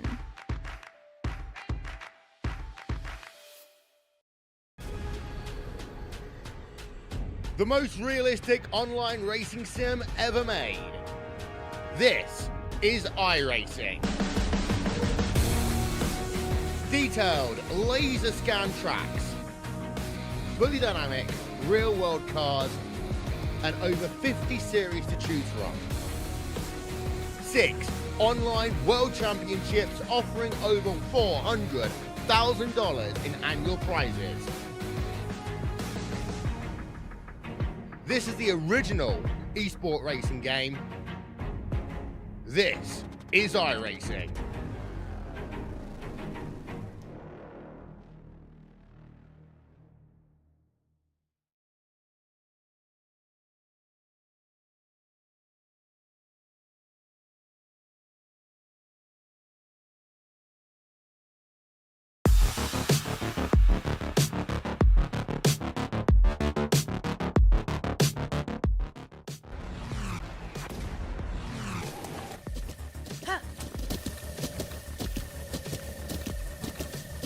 With the Butt Kicker Gamer 2, what you see and what you hear is what you feel.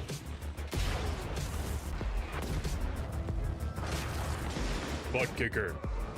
The future is feeling.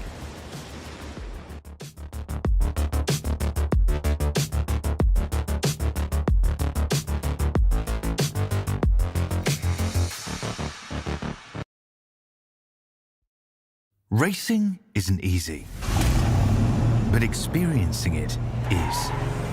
iRacing puts you in the driver's seat with the industry's leading sim racing game. Drive on laser scan replicas of the greatest racing circuits from around the world. Go head-to-head against other drivers chosen by skill-based matchmaking to ensure competitive racing at every level. Compete across all your favorite series. In officially licensed cars, engineered to deliver the most accurate driving experience possible.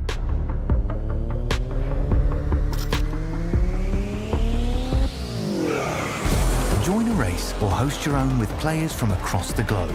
Race against the computer or in a league with friends. Feel the thrill behind the wheel. Visit iRacing.com.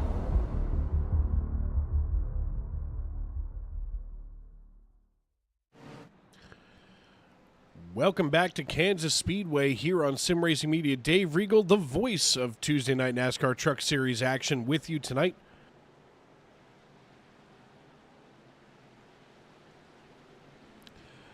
Mike Wright, our race leader. We went away from of course, our last caution after going back green, and we come back under caution now.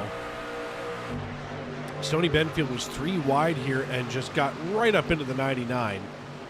And bad things happened for him. We'll take another look at this, maybe at half speed for Stoney, because that was kind of a questionable move here. Stoney, not often the driver who gets into the middle of a 3 wide. We saw the 99 of Nick Hansen on his high side, and Stoney just drifts up and gets right into him.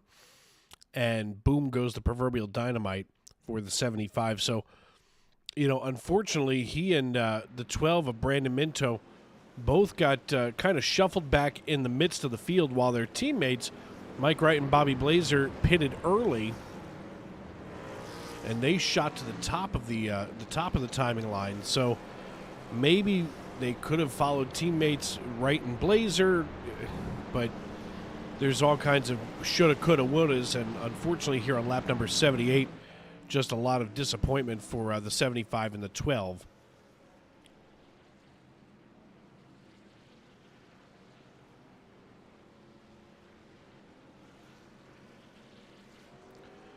Going to get a quick chance here to talk with Mike Wright if we can.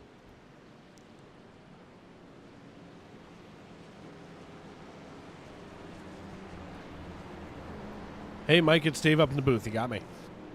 Hello. Man, you know, two teammates from the Furta stable sit up here going 1-2, and the other two that came and pitted after you guys wind up getting involved in some bad situations here. Obviously, it looks like you and Bobby made the right choices. What are you thinking? Yeah, I think Bobby and I running here and there, we have the opportunity not to worry about stage points, anything like that. So we took advantage of it for sure. And truck racing at 1.5 miles is don't get wrecked. Yeah. I mean, I know 1.5 miles are generally your bread and butter in the Xfinity series. How does that kind of experience translate over here to the truck series? Not much. I mean, there for that run, being the leader, I was wide open the whole time. You know, if you're in traffic, you got to set the nose because it gets tight. You got to let off a little bit, but even when you're letting off, it's not much. So it is what it is. You just got to stuck with it. It's definitely not the Xfinity style for sure, just because of the way they drive. But if you get long runs, it can still be pretty fun. You still have to handle the car. So maybe we'll get that to finish here.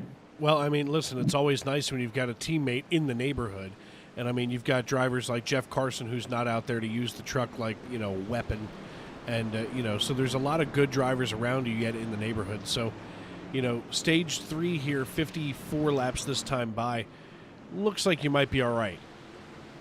Yeah, if we can go green, it'll be interesting how the strategies work with pitting because if you split it halfway, it was going to be about 12 or 14 laps shorter than the fuel run. So it's all about making time on new tires and things like that. So be interesting to see if we get a caution at the fuel window, whether everybody pits and tries to save. So that'll be some curious things to watch. All right, man. Well, listen, good luck the rest of the way. Congratulations for sitting here P1. Looks like the pace car is about to make that left turn. So good luck, and, hey, maybe we'll see you here on the podium at the end. If we're not wrecked, I got a shot at it. My man. Alrighty, as we get Mike on back up in there to the Furta Motorsports stable. I am going to have a chat with Mikey Mack out of Cape May, New Jersey, as he's got what's now going to be my favorite Wawa paint scheme of the night. Mike Wright enters the Geico restart zone, doesn't waste any time at all, hits the loud pedal, and we are back underway on lap number 81. He's going to bring the field in tow behind him. And Mike McConville just shooting himself right in front of Anthony Savignano. Now, these drivers all came down. Well, Savignano came down on 50. Mikey Mack came down on 56 around the same time that Mike Wright did. So Bobby Blazer kind of looking here from behind. He's side by side with Jeff Carson out of Cross Junction, Virginia. And there is going to be a mess back here if these guys behind them in the 05, the 6, and I can't see who that is, the 86, don't get their act together here and sort things out, because Paul Hill is going to wind up sandwiched between a car and the wall, that's for sure. He's just kind of setting himself up for failure, as it looks like Jeff Carson got a good restart this time by. He's going to take a bump from the 05. My God. As Carson, we look back here from him.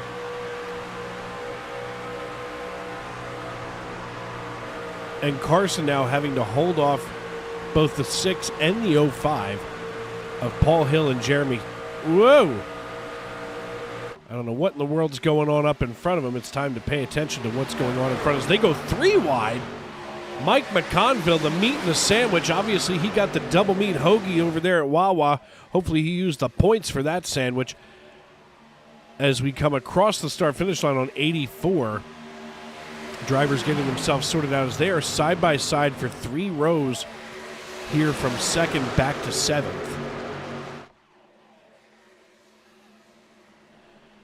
And we go under caution. Why not?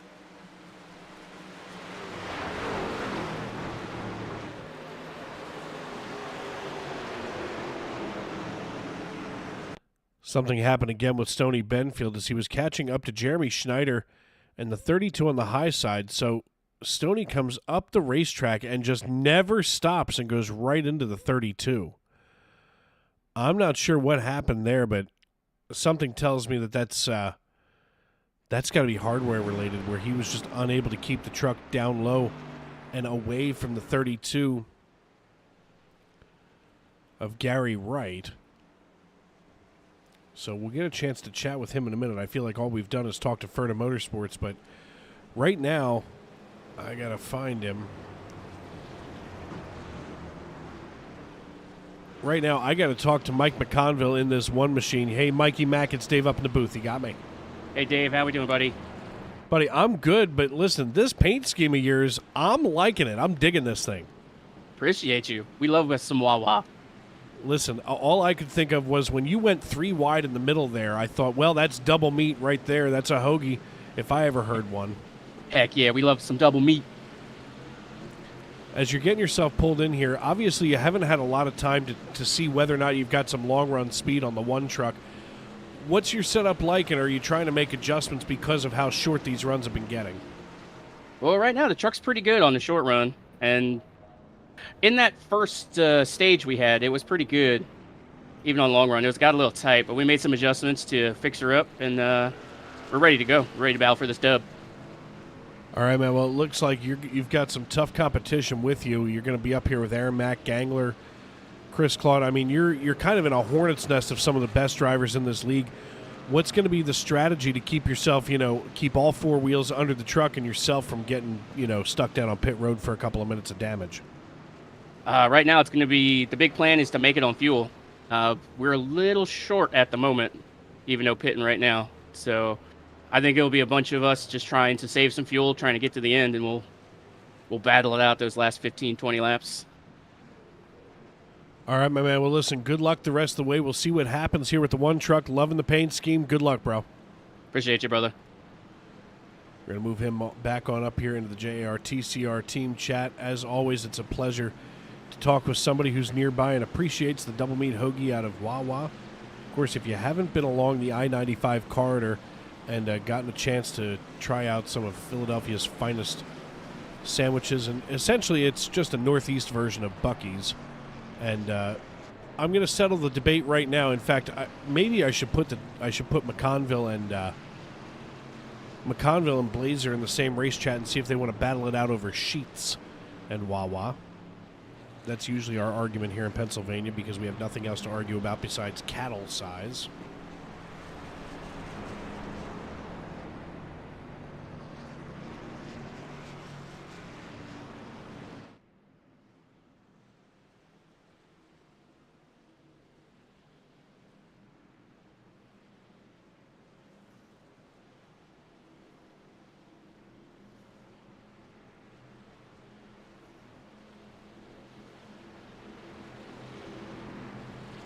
Another great Pennsylvania tradition, of course, is Yuengling Traditional Lager, first rebrewed in 1985.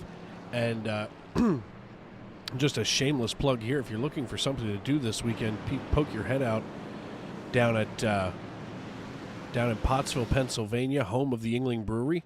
Since 1829, they've been making some of the finest brews in the country, in my opinion. And Saturday afternoon will be the Schuylkill County Firemen's Convention. You can go up there, check that out. Of course, proudly sponsored by Yuengling and all things amber and liquid flowing up there. In Pennsylvania's cold country, always a joy to hang out with those guys for the day and, see some old friends, make some new friends. And I'm pretty sure Accent LED just said meow. I'm pretty sure that's not good. As Uncle Scott's saying that Brandon got screwed. He definitely did, Uncle Scott, that's for sure.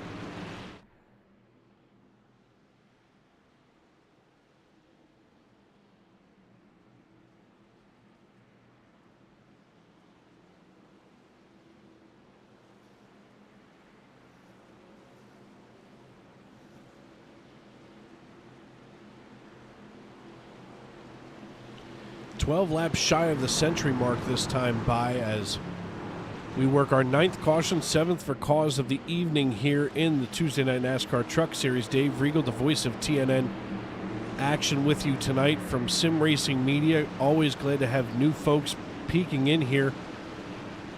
Make sure that you subscribe, turn on those bell notifications, as Jeff Carson going to have control of the field this time. He hits the loud pedal. He's got Chris Claude in tow, and off we go. We're going to ride along with Chris Claude because this is an opportunity we don't get to see very often, to ride along on the roof of the 10 truck as he rides the top of the field. Chris getting himself cranked up here. A nice slow transition back to speed, but behind him is just all kinds of mayhem. Chris is going to have to hang on to this position for the time being, as he is now 3 wide, and we're under caution. Just kidding. I got to be honest, folks, this is something that we don't see very often. This one starting with John Wilco, speaking of Schuylkill County. Schuylkill County, Pennsylvania, that is. Let's check out the 62. He has the... Whoa! Moynihan just snaps 2 wrecks at once, so we're going to have to take a look at 2 different things here. Let's take a look first, and of course, somehow Wilco manages to avoid all the mess. Here's Moynihan, and Moynihan, wow! That truck just snapped in half, and meanwhile, while all of that's going on, they wind up wrecking in front of him 3 wide, and it looks like Chris, just in front of Chris Custer, he gets loose and gets bit by the cold tire bug. Ay. Yeah, this is no way to race, fellas. We got to get our act together in this league, that's for sure. As the cold tire bug starting to affect a lot of these drivers. Chris Claude coming down for fuel, it appears, and he might as well get 4 tires while he's there. Taking a look at our current conditions, 72 degrees the track temperature, so cold tires and cold asphalt combining to make for quite a mess here on lap number 91.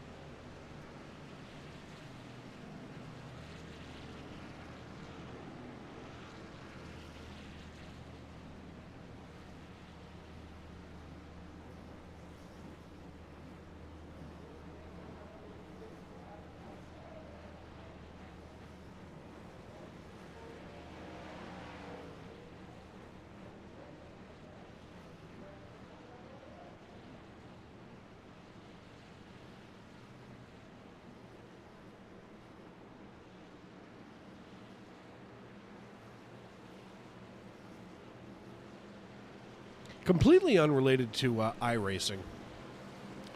Show of hands in our YouTube.com live chat. Who is just this side of frustrated with the new rules from Netflix as far as who can be logged into your account and not? Full disclosure, my dad uses our Hulu account, and I was using my he was on my Hulu account, and I was on his Netflix account, and it just... It's a little frustrating when now Netflix is cracking down on people sharing their password. Hey, it's your $15 a month. You should be able to spend that however you want. And, of course, now that I've let Netflix go to the wayside because I thought, well, I don't really need this that badly, now they've got all kinds of great programming coming on out of nowhere. I mean, not that they didn't have great programming before, but, the Tom Brady roast, now John Mulaney's on, the Pop-Tart deal with Jerry Seinfeld. It's like all of a sudden, as soon as I was ready to throw in the towel on Netflix, or as soon as I threw in the towel on Netflix, that's when they decided to get cool again. As we ride along here with Jeff Carson, let's see if we can get a hold of him on race radio.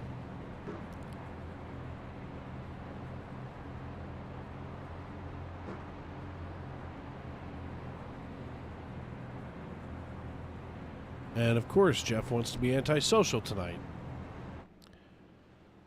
Thought maybe we were going to get a chance to chat.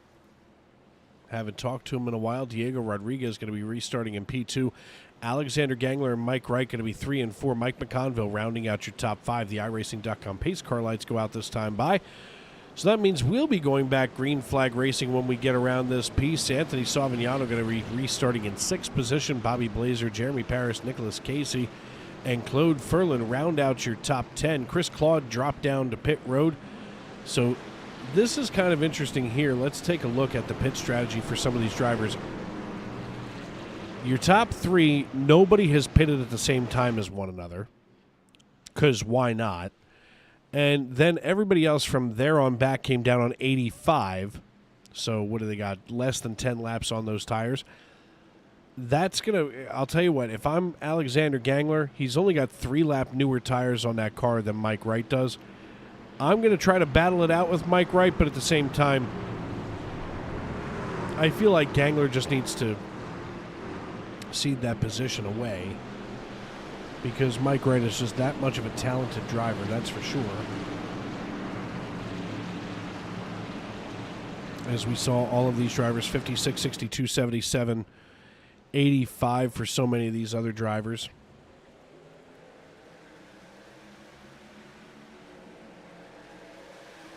So we dump that down. We're back green flag racing. Jeff Carson with control of the field jumps up ahead of everybody. Mike Wright being put in a position he's almost never in. And he's not going to like that as we look from above here in the blimp cam. Oh, my. All of a sudden, the 69 of Diego Rodriguez getting ready to shove Mike Wright 3 wide, slides in front of the 98. And Alexander Gangler holding his own here behind Jeff Carson, looking to challenge Carson for the lead. They go side by side, the 8 and the 9. These two Toyotas atop the pile, side by side, going John Force style down the backstretch. They haul it into turn number 3, and Alexander Gangler just battled his way into the lead in front of Jeff Carson. Now has to hold off Mike McConville out of Cape May, New Jersey. They're bumping, they're banging, they're almost 3 wide coming through the tri-oval, as now they are with Mike McConville once again. Whoa! Easy there, big fella, as the double meet of Mike McConville just ran right into the side of Jeff Carson. That's going to make Carson an awful angry driver. He likes to keep the 9 nice and tidy. As Gangler here leads the way with Jeremy Paris in tow, and at this point, Gangler deked and Paris dunked and manages to get the lead away now from Alexander Gangler. And Gangler, he better be careful if he thinks he's going to try to parallel park this thing between the 9 and the 05. There's not a whole lot of real estate there. That's going to cause some issues as we work lap number 97 of 134. Dave Regal in the Sim Racing Media broadcast booth, the Tony Trapasso Memorial broadcast booth, just outside the city of brotherly love, Philadelphia, Pennsylvania, as Jeremy Paris has regained the race lead that, of course, he qualified for on the pole position earlier tonight, as he now leads Jeff Carson and Alexander Gangler with just over 35 laps to go. And Mike Wright kind of buried here in relative obscurity as he's just in the mess.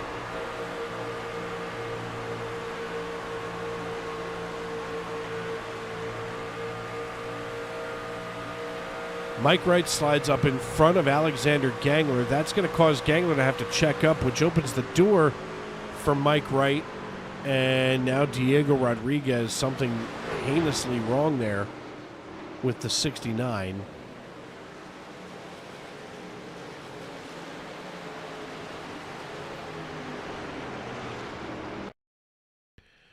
We're going to watch the 69 Wawa machine here. He's got that throwback Wawa look, as the 50 of Anthony Savignano just comes down and they touch, and the 69 just pirouettes helplessly down the front stretch. Now the question becomes, we know Jeff Carson can't make it on fuel after coming down on 56. He's going to have to come down now, because now we're at 34 to go this time by at the line. So he's going to need to get some fresh Mr. Feelgood, Dr. Feelgoods on there. The question is, does Jeremy Paris feel the same way? He last came down on 85. He's going to be cutting it real close if he's not, just barely short of fuel. Do you come down now? Do you wait it out? Let's see what happens here as the iRacing.com pace car leads us through turns 3 and 4. Let's see who's going to be a taker on pit road. It's going to be Jeff Carson for sure. And it looks like right now it's only Jeff Carson coming down. Ah, there it is. There's Savignano, Watkins, Ben Garrity. Ben Garrity sounds like the name of a rabbi. Rabbi Ben Garrity. As Rodriguez, Fitting, Pruitt, and Benfield all come down pit road. Speaking of rabbis, Stoney Benfield, the faster pastor out of Albemarle, North Carolina. Jeremy Paris going to remain your race leader. Alexander Gangler last came down on lap number 79.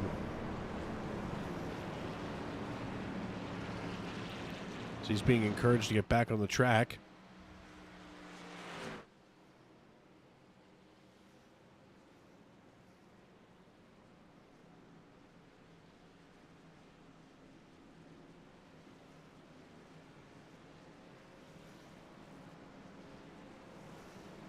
Let's see who we can pester here under caution.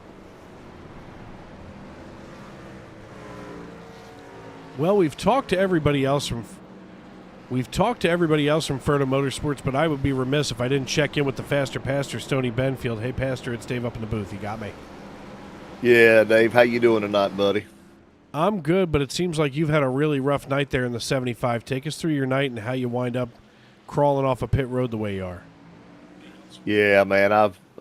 Truck was great, and just coming to the front, and just got tangled up with some lap cars there, and I don't know if it was my fault or their fault, but we had a wreck. So, but it's destroyed my steering, and I got about 5 minutes worth of damage. So we're just gonna try to get the best finish we can. Yeah, I mean, especially where you are right now in points, you don't really have much of a choice but to try to keep it, out there on the racetrack, especially with so few laps left. But the cautions have been coming fast and furious here in stage 2 and 3. I mean, it seems like you guys from Ferta kind of split this race in half.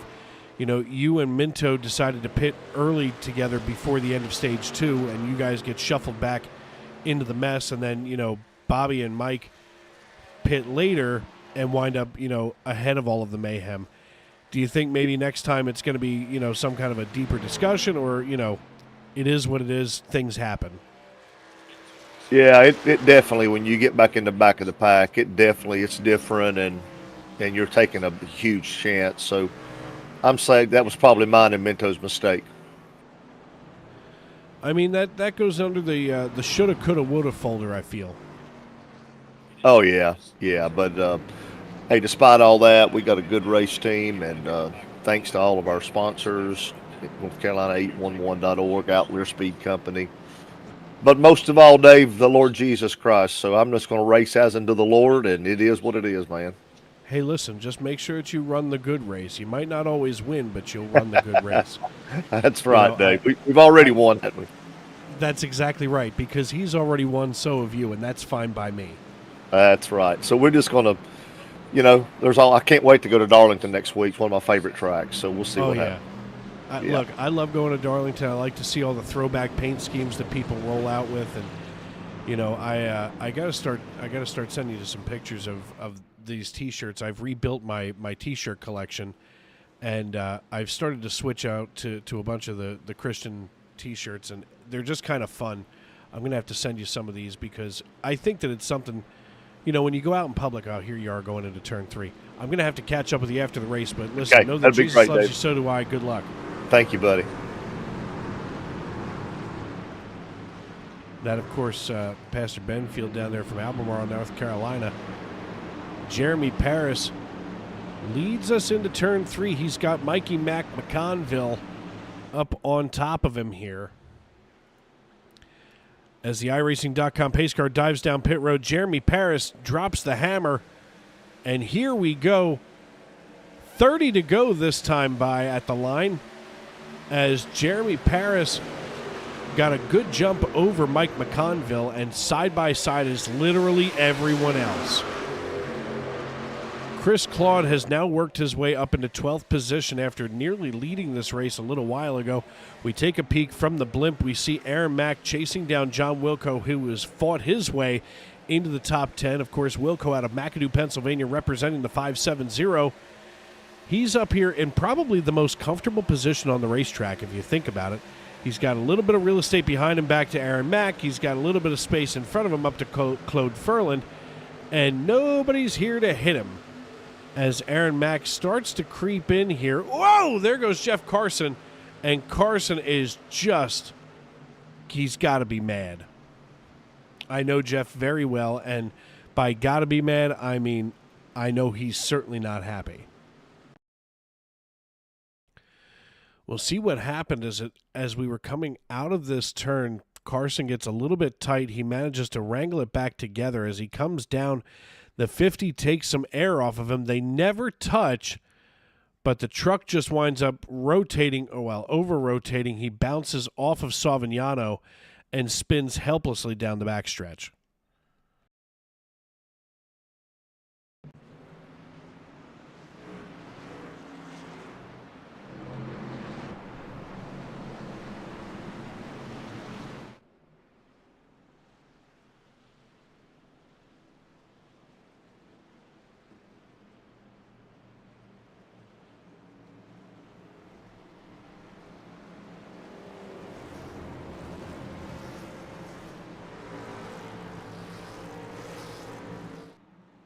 Let's see if we can get a hold of old Chris Claude here, driver of the number 10 Monster Energy Toyota Tundra. Hey, Chris, it's Dave. You got me? Yeah, I do. Well, man, listen, I mean, here you are running in 13th position right now. I'm sorry, 11th position, up 15 from where you had started. Obviously, you've got something good under the hood there of the 10. What's going to be the strategy now with less than 30 to go? First, I want to preface no Brave spoilers because I'm watching the Rangers with my son tonight, so I'm going to watch the game. But as far as the strategy for the race, I think that I'm in a pretty good situation. I have enough gas to finish the race. I came in and pitted at a time when a lot of other people didn't, and then I thought we might be able to catch them, and they might need to come in and pit for fuel. And then we had another caution, which they came and pit on that one, but it also put them further back in traffic. So I would just be happy, just getting inside the top 10. If I can get a top 5, great, but I definitely don't want to finish outside the top 10 tonight. Well, I promise not to give you any Brave spoilers, but I'll tell you this much. The Phillies just extended their winning streak to 7 over top of the Toronto Blue Jays. So things in the NL East are suddenly different from, as you had mentioned earlier in our Discord messages. Yeah, maybe it's time that they decide to try to win the division instead of be the wild card, because it hasn't really worked out for them. But yeah. One thing that I've noticed that hasn't been working out is, getting these restarts underway. It seems like there's a little bit of mayhem on the racetrack tonight at a place like Kansas, which is pretty uncharacteristic of this league. 12 cautions, 10 for cause. I mean, what seems to be the problem, or is it just different things all the time? I don't know. I'm assuming with it being overcast that there's a full moon behind one of these clouds, because it really seems to be chaotic tonight. I was not expecting this. I don't think that the Cup race was really that chaotic. We had more than I would like, but it wasn't too overbearing for as long a race as it was. But yeah, it's been overwhelming tonight, the number of cautions that we've had, not indicative of what we can normally do. So anyway, I think that we'll hopefully be able to run these last stretch of laps out caution free and at least finish off in the right note. Absolutely. All right, man. Well, listen, looks like you're going to be restarting in 10th position, so good luck the rest of the way. Hopefully you can get some extra bonus points here at the end of the stage and, of course, at the end of the race. And you never know. Something crazy may happen in front of you, and I might be interviewing you in the next, few laps. But we don't actually give bonus points for the third stage, just wherever you finish. But at any rate, you're right. I do want to finish inside the top 10, if not the top 5, and I think that I can do that as long as I can just hold my will together and keep the thing hammered down and just trust what the truck can do. All right, my man. Listen, good luck the rest of the way, brother. All right, thanks, Dave. That, of course, the voice of Chief Cook and Bottle Washer here in the SNN Family of Racing Series, Mr. Chris Claude. Of course, my booth partner a couple of weeks ago while he was serving a suspension in the Xfinity Series. Now as we get ready to go back green flag racing, just about 25 to go at the line. So it's going to be an interesting restart. Mike McConville out of Cape May, New Jersey, going to be the controller of the field as he follows the iRacing.com pace car into turn number 3.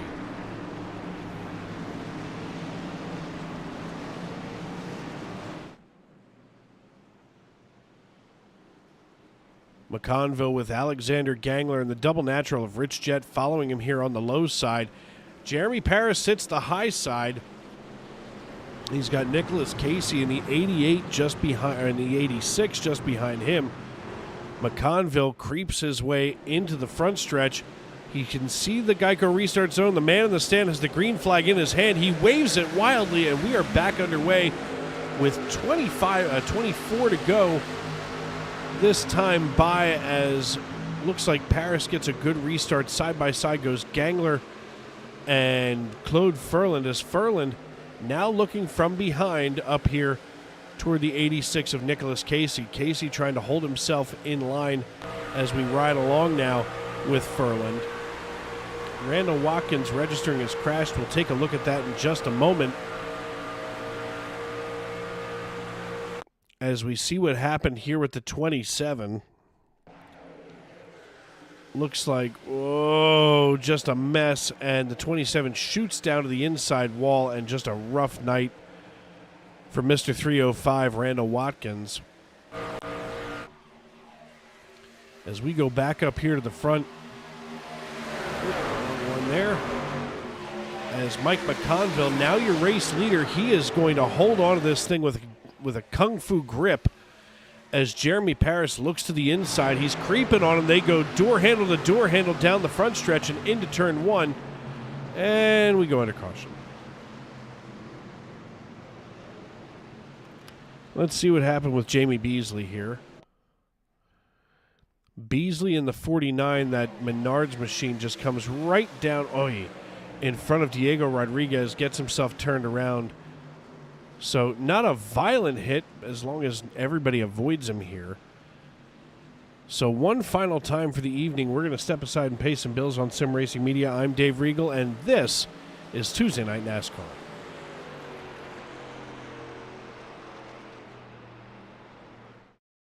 Racing isn't easy, but experiencing it is. iRacing puts you in the driver's seat with the industry's leading sim racing game. Drive on laser scan replicas of the greatest racing circuits from around the world. Go head to head against other drivers chosen by skill-based matchmaking to ensure competitive racing at every level. Compete across all your favorite series. In officially licensed cars, engineered to deliver the most accurate driving experience possible.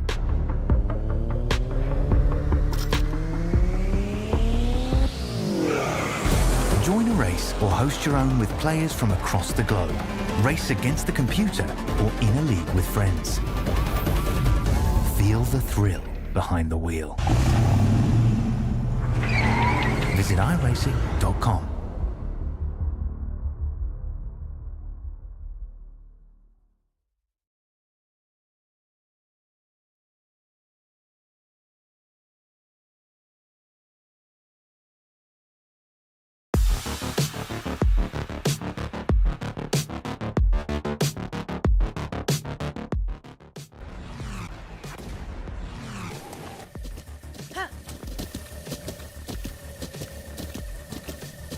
With the Butt Kicker Gamer 2, what you see and what you hear is what you feel.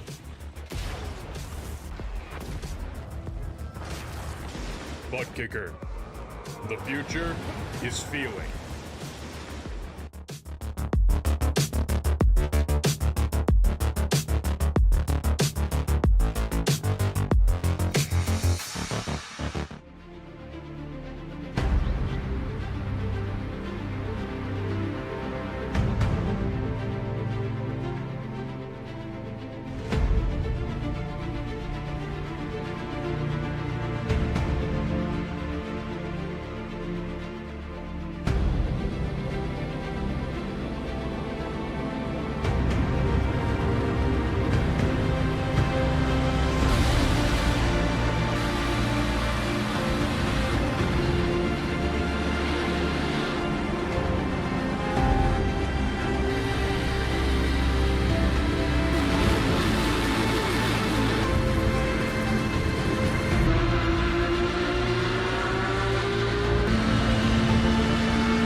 3 wide for the lead as they all come to the line. Who is going to take it in the end? And here comes Lockwood. He's going to make the move to the outside. Quinn tries to force it off a little bit, but there he goes. It's going to be side by side through turn 1. Will he be able to cover him off? He does. Weaving back to the left-hand side. Reynolds is trying everything. The kitchen sink is being thrown at it. They're leaning on each other. Coming into turn number 3. It's going to be a drag race through 3 and 4. Coming back to the line. Here comes Frisch on the bottom. Richard's going to hold the inside. Tries to be the late breaker here. They're going to be side by side through the final chicane. They bang doors, but keep it clean. As they're still 4 wide on the run down into the back straightaway. Demerit's looking for a line as well. What is going on in Michigan? Novak into the fence. They're still beating and banging. Oh my and to the line. He is much faster coming through there. Is there damage on Challenger? Abramitis is ahead. There's going to be a race to the line. Who is going to get it?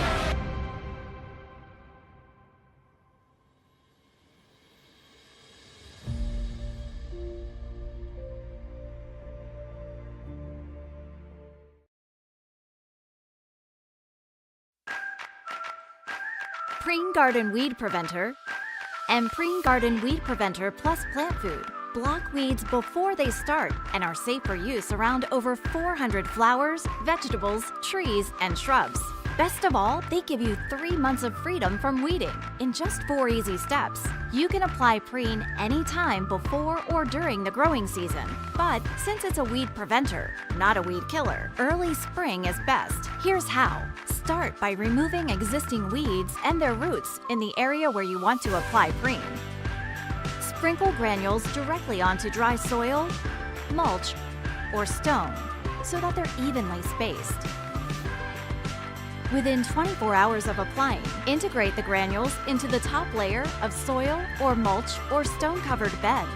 Finally, water with a hose or sprinkler or a well-timed soaking rain to activate the protective weed barrier. When activated, Preen creates an invisible weed-fighting barrier just below the soil surface that targets and prevents weed seeds from sprouting and forming roots. People and pets may enter the treated area once dusts have settled and the area is thoroughly dry from watering or first rain. That's it. Now you'll have a beautiful weed-free space and 3 months to do anything but weeding. Satisfaction guaranteed. Trusted for over 50 years, Preen is America's #1 weed preventer brand with weed preventers for every type of garden.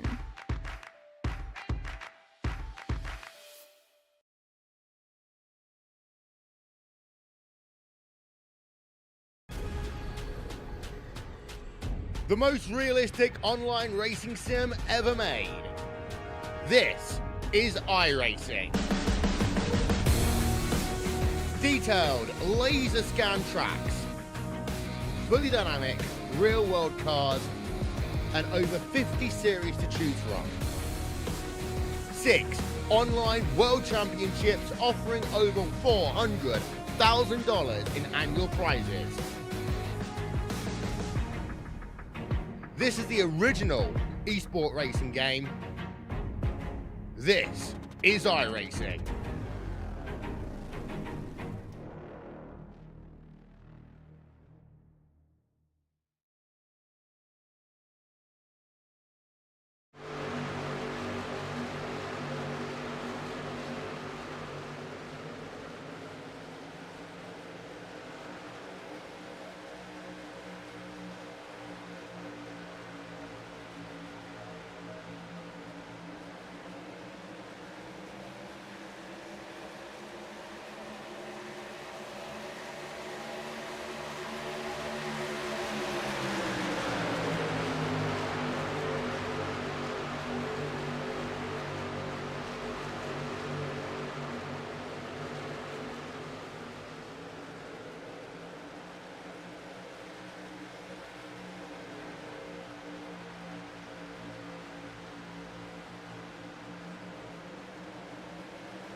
12 laps to go. Bobby Blazer getting ready to take it 3 wide as they come out of turn 4 and onto the front stretch. Blazer, the meat in the sandwich, slides just ahead of McConville, who now hurls it down in front of Claude Ferland.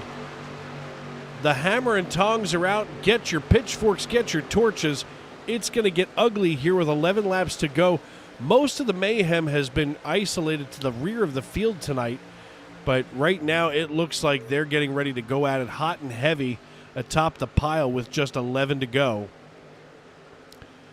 10 laps this time at the line as they pass the entrance to pit road. McConville trying desperately to hook himself up to the wagon of Mike Wright. He's going to get a run here as the 86 of Nicholas Casey just throws one right in front of Mike Wright. This is quite a battle as Wright now gets linked up with Bobby Blazer, and this is what, Paris and Casey didn't want to see. McConville had the last chance to try to keep those two drivers apart, but now fender to fender go the 05 and the 86. Jeremy Paris still looking for his race sponsor, hopefully trying to put something together in the next couple of weeks in that pink machine.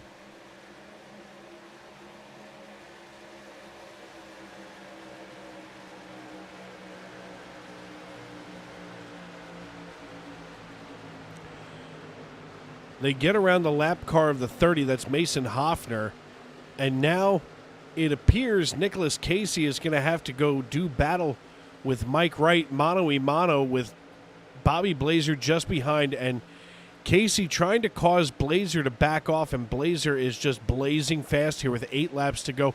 They nearly touch, does Casey and Wright, and my God, Casey trying to slide in here anywhere that he can, but he's almost kept out of the reindeer games played by Bobby Blazer and Mike Wright as they are just perfectly matched up here. Now, Blazer, gets turned. Bobby Blazer in the 90 gets turned. Oh, there goes Jeff Carson, Claude Ferland. And with 7 laps to go, Bobby Blazer bought the big one here. Let's see what happened here with the 90. There's Nicholas Casey as it looks like the 90 was trying to come down and just came right across Casey's nose. He got himself sideways and gets T-boned by Jeff Carson in the 9. And then Claude Ferland gets collected by that. Oh! And Claude Ferland just got doored. And here comes the 20 looking to avoid. He does. But here we are with 6 laps to go. And things just got real interesting as basically Mike Wright from Ferda Motorsports is the last of the Mohicans from that stable with Jeremy Paris, Nicholas Casey, and Mike McConville all around him. He's going to be a sitting duck. He may have to shake hands with somebody and say, let's get this done together to get around Jeremy Paris.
Jeremy Paris, your race leader with 5 laps to go. We may have a natural green-white checker when we come back, Green Flag Racing.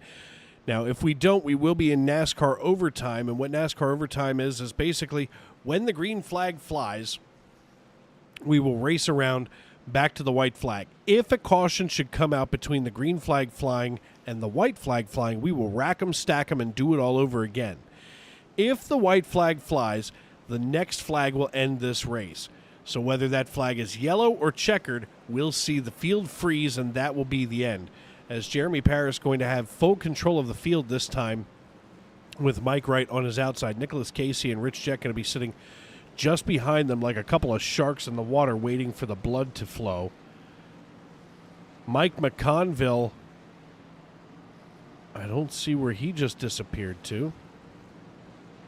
He's somehow way back here in 10th position as he came down on 129.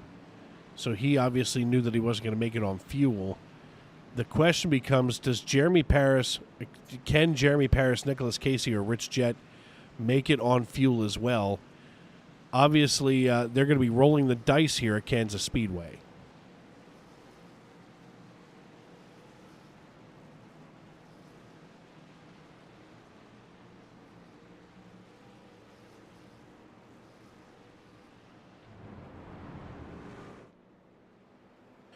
The iRacing.com pace car waiting for everybody to get back in line here so we can get ready to double them up and go. As we will have just a few laps to go here, this will trigger NASCAR overtime as we see the 30 car and everybody rolling toward us now. Drivers with some damage coming off of pit road. The 93 of Tane Hodgson, our points leader, coming off one of them. As we ride along here with Jeremy Paris. The iRacing.com pace car lights go out. So with 3 laps to go, that will be NASCAR overtime. As Jeremy Paris, Mike Wright from Greensboro, North Carolina, John Wilco out of McAdoo, Pennsylvania. Last came down on lap 86. And, I mean, if I'm going to be pulling for anybody, it's going to be my fellow statesman here.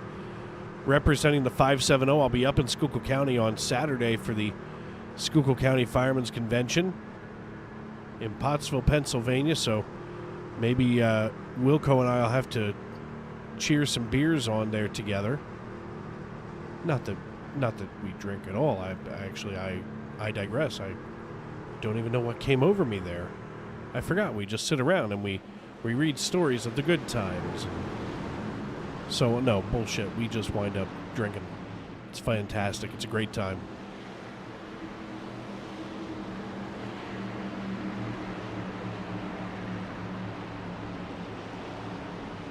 I see Dragon here in our YouTube.com live chat. Hey, good to see you. Trent Curtis saying you got it, Mikey. As Jeremy Paris takes the green flag, here we go. NASCAR overtime on Tuesday Night NASCAR. Jeremy Paris with control of the field gets a good jump. We're going to wait to see what happens between Nicholas Casey and Mike Wright. 2 to go as we race on back to the white flag. Can we pull this one off? Nope, sure can't. As Mitchell Davies and Ron Fitting registering in this crash. Watch Mitchell Davies here in the 20. Anthony Savignano. Davies gets sandwiched between Ron Fitting and Savignano and then turned right in front of the 55. Ay.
So we go to NASCAR overtime. Let's see if we can get a hold of Jeremy Paris here.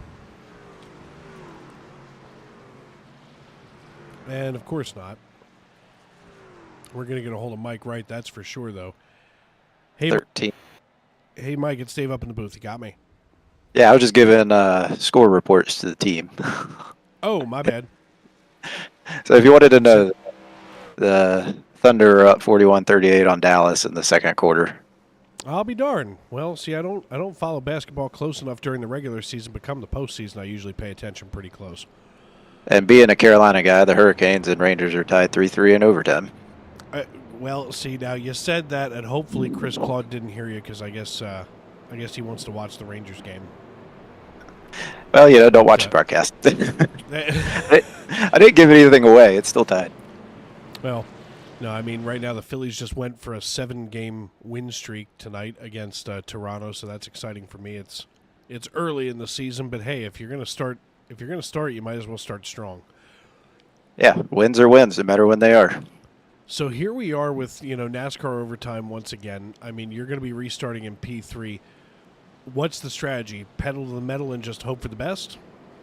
I actually feel better about being behind the leader in this case than the outside. Just the way it's full, it's going to be full throttle for the whole 2 laps. So shortest way on the bottom, and I can react to the leader a little bit better from behind him. I felt really good about where I was at before that caution. That was 4 or 5 to go, because I had a good run on him, and we had kind of got separated from the ones behind us, so I felt like we could race a little bit without it being just a green, white, checkered stuff. So I feel like lost an opportunity there, but I feel better on this restart than the last one, so we'll see if we could do anything about it. Well, now I got to ask the question. Now, you came down on 106 for a splash of fuel, obviously. Now, Paris and Casey each came down on 85, and here we are in overtime. What's the chances that they don't have enough fuel to finish this piece? They'll have fuel, especially with the cautions. I was good on fuel too. We decided to take tires. Bobby and I decided to take the tires there just in case we went green the rest of the way. I think that would have paid off really well. We just never really got that chance. So fuel should be fine unless for some reason they didn't fill it all the way up to begin with. Well, I mean, here you are, the last of the Mohicans out of the Ferta Motorsports stable. Somehow you've managed to drive to survive tonight. I mean, yeah, don't wreck, you'll be at the front. Yeah, I guess so. I mean, like, look, you and Bobby had everything locked up, and I mean, what I was telling the fans at home was that the last thing that, Paris wanted to see was you two get near one another because you were going to stick together like glue. And then all of a sudden, bad things happened to Bobby, and, here we are now in overtime. So, listen, good luck the rest of the way. I mean, I'm sure we're going to see you around, on top of, or near the podium, because this is definitely I'll be at the front or I'll be backwards. Exactly. I'm all for it. It's kind of hard to be anywhere else. Absolutely. All right, good luck, brother. All right. The last driver out of the Ferta Motorsports stable, Mike Wright, holding it together here in NASCAR overtime. Jeremy Paris with control of the field. He's going to see what he can do to hold everybody behind him and try to secure the win and go back-to-back, as we had mentioned in the race open. Nicholas Casey on the outside wants to play spoiler, but Mike Wright, probably the best person to have behind you now. NASCAR overtime in effect. Jeremy Paris hits the loud pedal, and here we go. NASCAR overtime once again. Jeremy Paris, and something bad just happened right at the line. That's the 69 of Diego Rodriguez getting nudged down by the 49 of Jamie Beasley. Those two drivers immediately being bounced out of the way. And I'm not sure if we have 2 or 3 green-white checkers.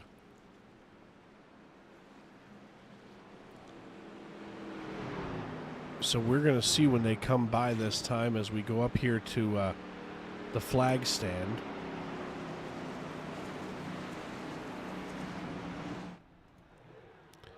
Barney's up there with the yellow flag in his hand, so we're going to rack 'em, stack 'em, and do it all over again here in what just seems to be a race that will never end for some of these drivers who are just trying to get her done.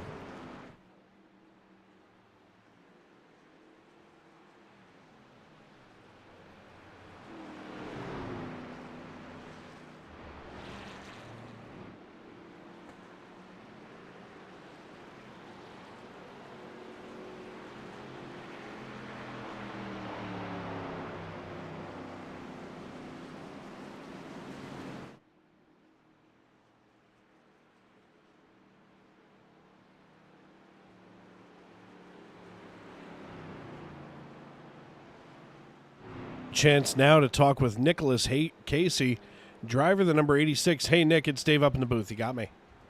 Hey, Dave. I got you. Well, here we are doing, the old rack 'em, stack 'em, doing all over it again for NASCAR overtime. What say you from Hinsdale, New Hampshire, whether or not you can get up here ahead of Jeremy Paris? I was just thinking about, I really don't like starting on the outside here. I think third place is where you're going to want to start if you want to pass them. But we'll see. Going to give it our all and try to get a win. Yeah, right now, restarting on the inside of row 2 is going to be Mike Wright. And man, I can't tell you how much that's got to be terrifying for anybody, out on the racetrack. Right now, he's the last of the Mohicans from Furta Motorsports out on the racetrack. For you, it's almost like as soon as you see Paris go, you've got to dive down in front of Mike Wright. Yeah, exactly. He's also on fresher tires, which kind of scares me as well, so... Gotta shout out Gorilla Gas setups. The setup's wicked fast. Had some bad luck, but I'm P2, teammates P5, so we're doing good. Yeah, it's okay to have bad luck when you're still sitting here, nice and pretty on the podium for the time being. The iRacing.com pace car keeping its lights on this time by folks at home. So, Nick, take us through what's gotten you to this point in the race. You're up 25 slots from where you had qualified back in 27th. How do you find yourself up here? Is the Gorilla Gas setup that good, or is it your driving style?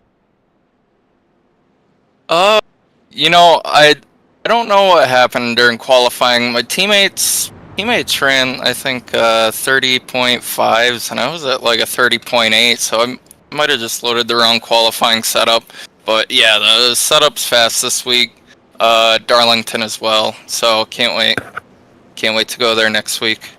Yeah, next week at Darlington is sure to be exciting. That's where, as a matter of fact, when I got into this league, years ago, this is, by the way, my home league. And when I got into this league, that was my very first race, Darlington and trucks, and I still have nightmares of that race. So, the track too tough to tame. The lady in black is always one that you got to hold down until she stops wiggling. The love-hate relationship. I love to hate it. Yeah, trust me, I get it, man. Well, listen, good luck the rest of the way. I don't want to bother you as you get your gloves all reset here and get the belts tightened. But, NASCAR overtime, here we go again. So good luck, man. Yeah, thank you.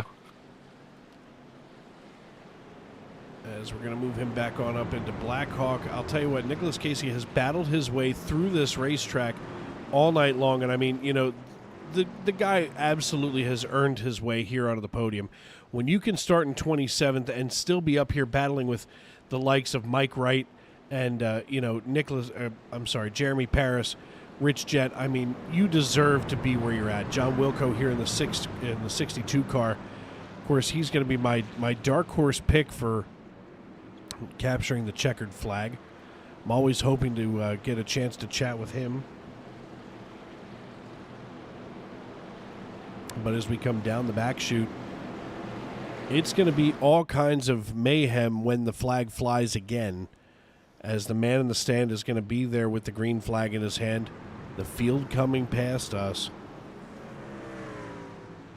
As we still see 25 cars, 25 trucks out here on the track as we come through turn 3 and 4. We take one look at the exit. The iRacing.com pace car peels on down pit road. Nicholas Casey and Jeremy Paris bringing us back to the line as Casey going to be restarting on the inside. Paris one on the outside. That puts Casey in P2 with Mike Wright behind him. This is absolutely the best case scenario, as Mike Wright going to be all over the rear bumper of that Toyota Tundra driven by Nicholas Casey. Now Casey's, this is getting dangerous. He anticipated Wright going up. He anticipated Wright going back down. And now Nicholas Casey looks to the inside of Jeremy Paris, who throws a block in front of him. The white flag waves. We're racing back to checkers here at Kansas Speedway. Nicholas Casey all over the rear bumper of Jeremy Paris. This is what racing is all about. as Mike Wright now looks to the outside of Nicholas Casey. He's going to try to make the pass. He does for P3. Mike McConville takes him 3 wide, shoves Casey in the middle of that sandwich, and now bounces him against Mike Wright, causing Wright to go up against the wall. That puts Nicholas Casey P3, Mike McConville 2, and Jeremy Paris, your race winner here at Kansas Speedway in the Tuesday Night NASCAR Truck Series event right here on Sim Racing Media. Dave Regal with you here in the Tony Trapasso Memorial Broadcast booth. Jacob Schneider finishes in 4th, Ben Garrity in 5th. Rich Jett, Brandon Minto, Brandon Hinton, John Wilco, and Mike Wright round out your top 10. And if I was Mike Wright, I would be just this side of ready to spit nails, as Jeremy Paris doesn't even come back to the start-finish line to celebrate. He's going to finish on the back stretch.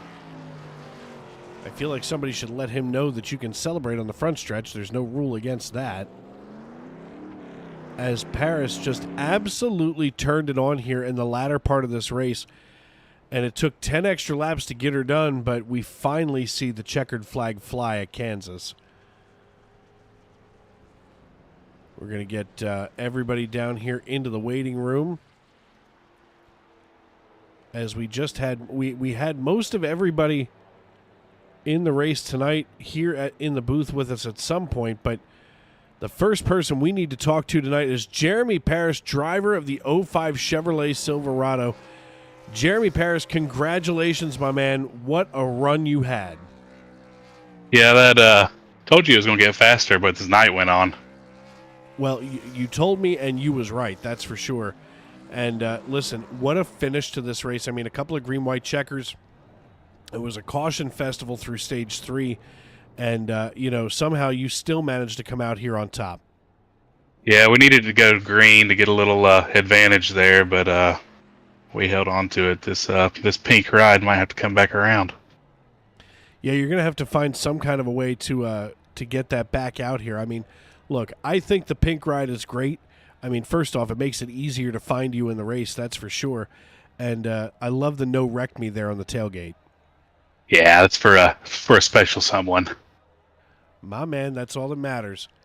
And, here at the very end, Mike McConville bumped his way up to get P2. I thought he was going to challenge you for the lead, but he wound up settling for it. Obviously, this is going to make a big change for you now, notching off another win here in our standings. I mean, this should be, let's see. Now I can't find, there it is. This should be win number 3. There we go. So that should absolutely vault you, even higher into the standings. What does that mean, now that you've got 3 wins under your belt for the season? I mean, we're just racing and having fun. I really wish Jacob wouldn't have got that little bit of dirty pool there and could have hung around and raced with us. It was that first stage was a blast trying to get around him. Yeah, this whole race was a blast from start to finish. I mean, sometimes we get strung out, and I get kind of, I don't want to say bored, but bored up here in the booth. But tonight you guys kept it really exciting from, green to checker. Before we cut you loose tonight, who do you need to thank as we get ready to head to Darlington? Yeah, just everybody over there at Brittany Steers Racing, the crew chief, the engineer, Mitchell. He got a little bit of bad stuff going on tonight, but he'll be back and ready for the next one. All right, my man. Well, listen, congratulations. Go ahead and celebrate with that team, and we'll see you next week at the Lady in Black. Appreciate it, Dave. Thank you. As Jeremy, we get him on down here into the waiting room. Next, and absolutely certainly not least, the muscle man here of Stage 3, Mike McConville out of Cape May, New Jersey. Mikey Mac, how the heck are you? Mixed emotions right now. Like, super happy. Look, Go ahead. Go ahead. I'm super happy that we came home P2, but, man, some stuff happened at the end of that race that I'm not proud of for myself. I don't know what happened with me and the 10. I don't know if he got clipped by the 8 on the right side, because I was pushing him on the restart, and all of a sudden he was just gone. And then coming to the checkered, I clipped the apron like a big dummy and absolutely killed the 86 and the 98. And if they hand down a penalty on me for that, I fully accept it, because I absolutely deserve it. Yeah, I thought that you were just trying to muscle your way through, and then when I saw you had clipped the apron, I thought, oh, that wasn't intentional at all. I mean, you know, things happen like that on the racetrack, and I mean, in the heat of the moment, I feel like it's one of those situations where even in football, they just kind of let the players play, especially when you're deep into a game. And here you were deep in the race. I mean, sometimes you just got to let the drivers do what drivers do. Yeah, my full intention, like we were there. I just put a little too much wheel in it getting in there. I had the spot for me. The 86 gave me the room. And, man, just a half an inch and clipped the apron, and it shot me to the right and took them 2 out. And I feel so bad for them, being that this is like a one-off for me. I probably won't be back for a couple weeks. Sadly, I mean, man, I hate that I tore up some trucks tonight. Well, you know, things happen, but, you know, if you're going to take a couple of weeks off, at least that should let some people forget about what just happened here on the racetrack. It is what it is. But, you know, before we cut you loose tonight, who helps you get it done on the one truck, and, you know, who helps you there at the garage in Cape May? I want to thank everyone back at the shop, at the JAR TCR shop, man. They gave me an absolute rocket ship tonight. We almost put it in victory lane. This truck deserves to be in victory lane. We were just riding for most of the race, and man, at the end when it got dark and we were hauling, but that 05 was strong. I want to thank you guys for putting on the broadcast. I cannot wait to go back and watch this race. I want to thank Chris for putting on this league. Love every time I get on the track with everyone, from the Cup guys to the Xfinity guys to the truck guys, even though some of the truck guys are probably real mad at me right now. Things happen. I think the next scheduled start for me will probably be Charlotte in 3 weeks. So, man, we'll have another bullet ready for them. All right, man. Well, listen, we look forward to seeing you in Charlotte. Enjoy the couple of weeks off, as we're going to head on over to Darlington to the track Too Tough to Tame. So good luck, and hey, listen, congrats here on P2. Appreciate you, man. And last but certainly not least here, where's the 86? I see Schneider, I see McConville, and I don't see driver of the 86. Well, this is awkward. It's like showing up for a date and you just stand there with your hands in your pockets.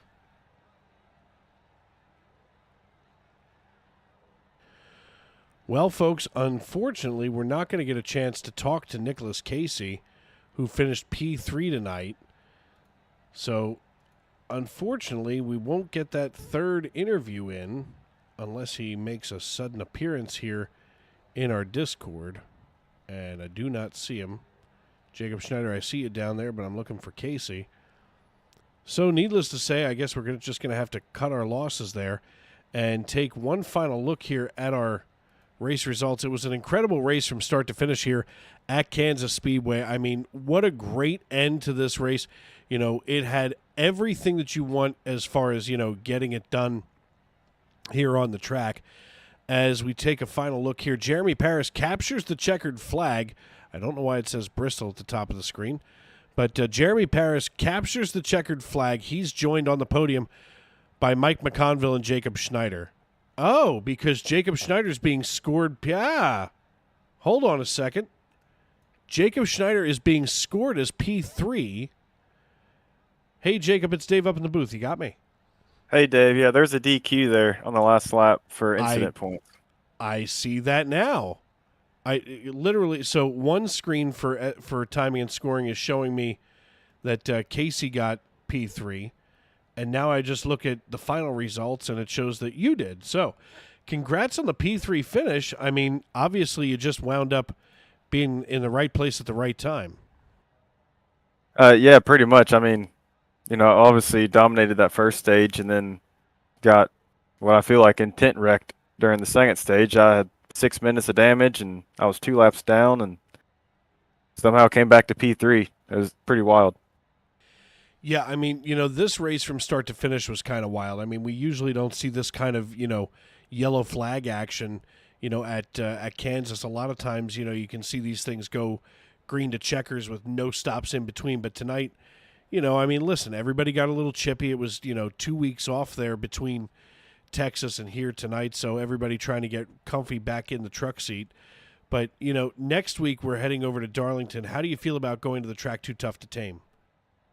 I'm glad it's a driver's track, and we're not all going to be draft locked. We're just anybody can be fast. I feel like we'll probably have less cautions, honestly, just because we'll be more spread out.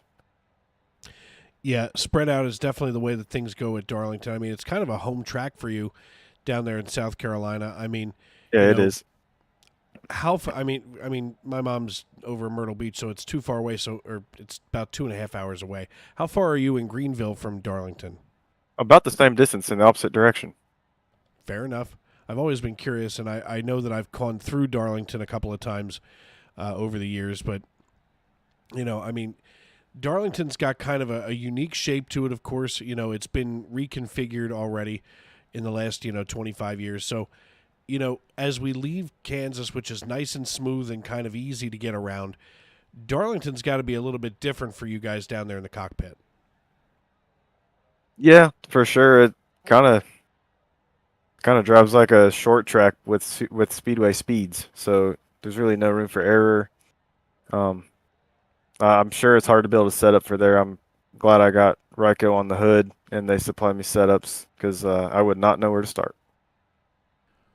Well, listen, it's always nice when you've got that good setup shop behind you, that's for sure. But before we cut you loose tonight here from Kansas, as you celebrate the default P3 finish, who helps you get it done here on the O2 and put you here on the podium? Again, everyone at Ryko, my wife and family, they let me race and support me, and just having fun. Thank you for the broadcast, Dave. Absolutely. This is, these 3 nights, Sunday, Monday, Tuesday, are always my favorite to be on the microphone. So I appreciate the kind words and congratulations. We'll see you next week at Darlington. Appreciate it. See you, Dave. Well, in a surprise finish, and thank God for graphic changes, because I wouldn't have even known that Jacob finished P3 if it wasn't for the DQ that was announced by our race by race control. So Jacob Schneider finishes P3, joining Mike McConville on the podium with Jeremy Paris, who captures the checkered flag.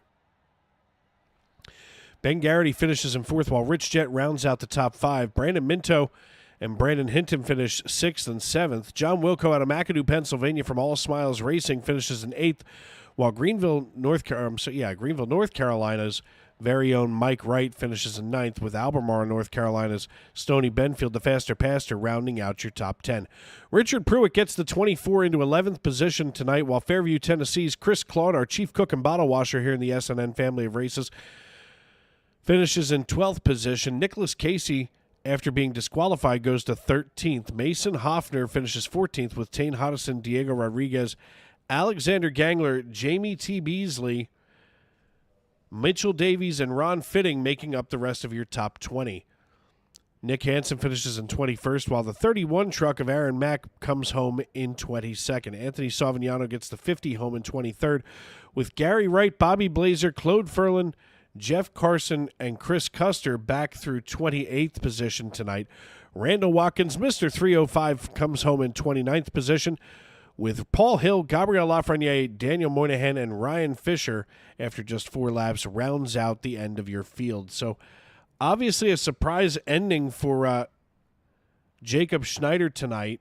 And, as everybody starts to turn their attention to Darlington, make sure to tune in next week for Throwback Week here on Sim Racing Media. You're going to see a lot of races at Darlington. Of course, Sunday, Monday, Tuesday will be there with the Cup, Xfinity, and Truck Series here on Sim Racing Media, and I can't wait. I mean, like I said, Darlington was the first place that I ever got behind the wheel here in this league specifically, so I know that to me it kind of holds a special place in my heart, as everybody's going to wind up, and that's the wrong button there, everybody's going to wind up, basically beating and banging through what can be a cheese grater, if you will, at the Lady in Black.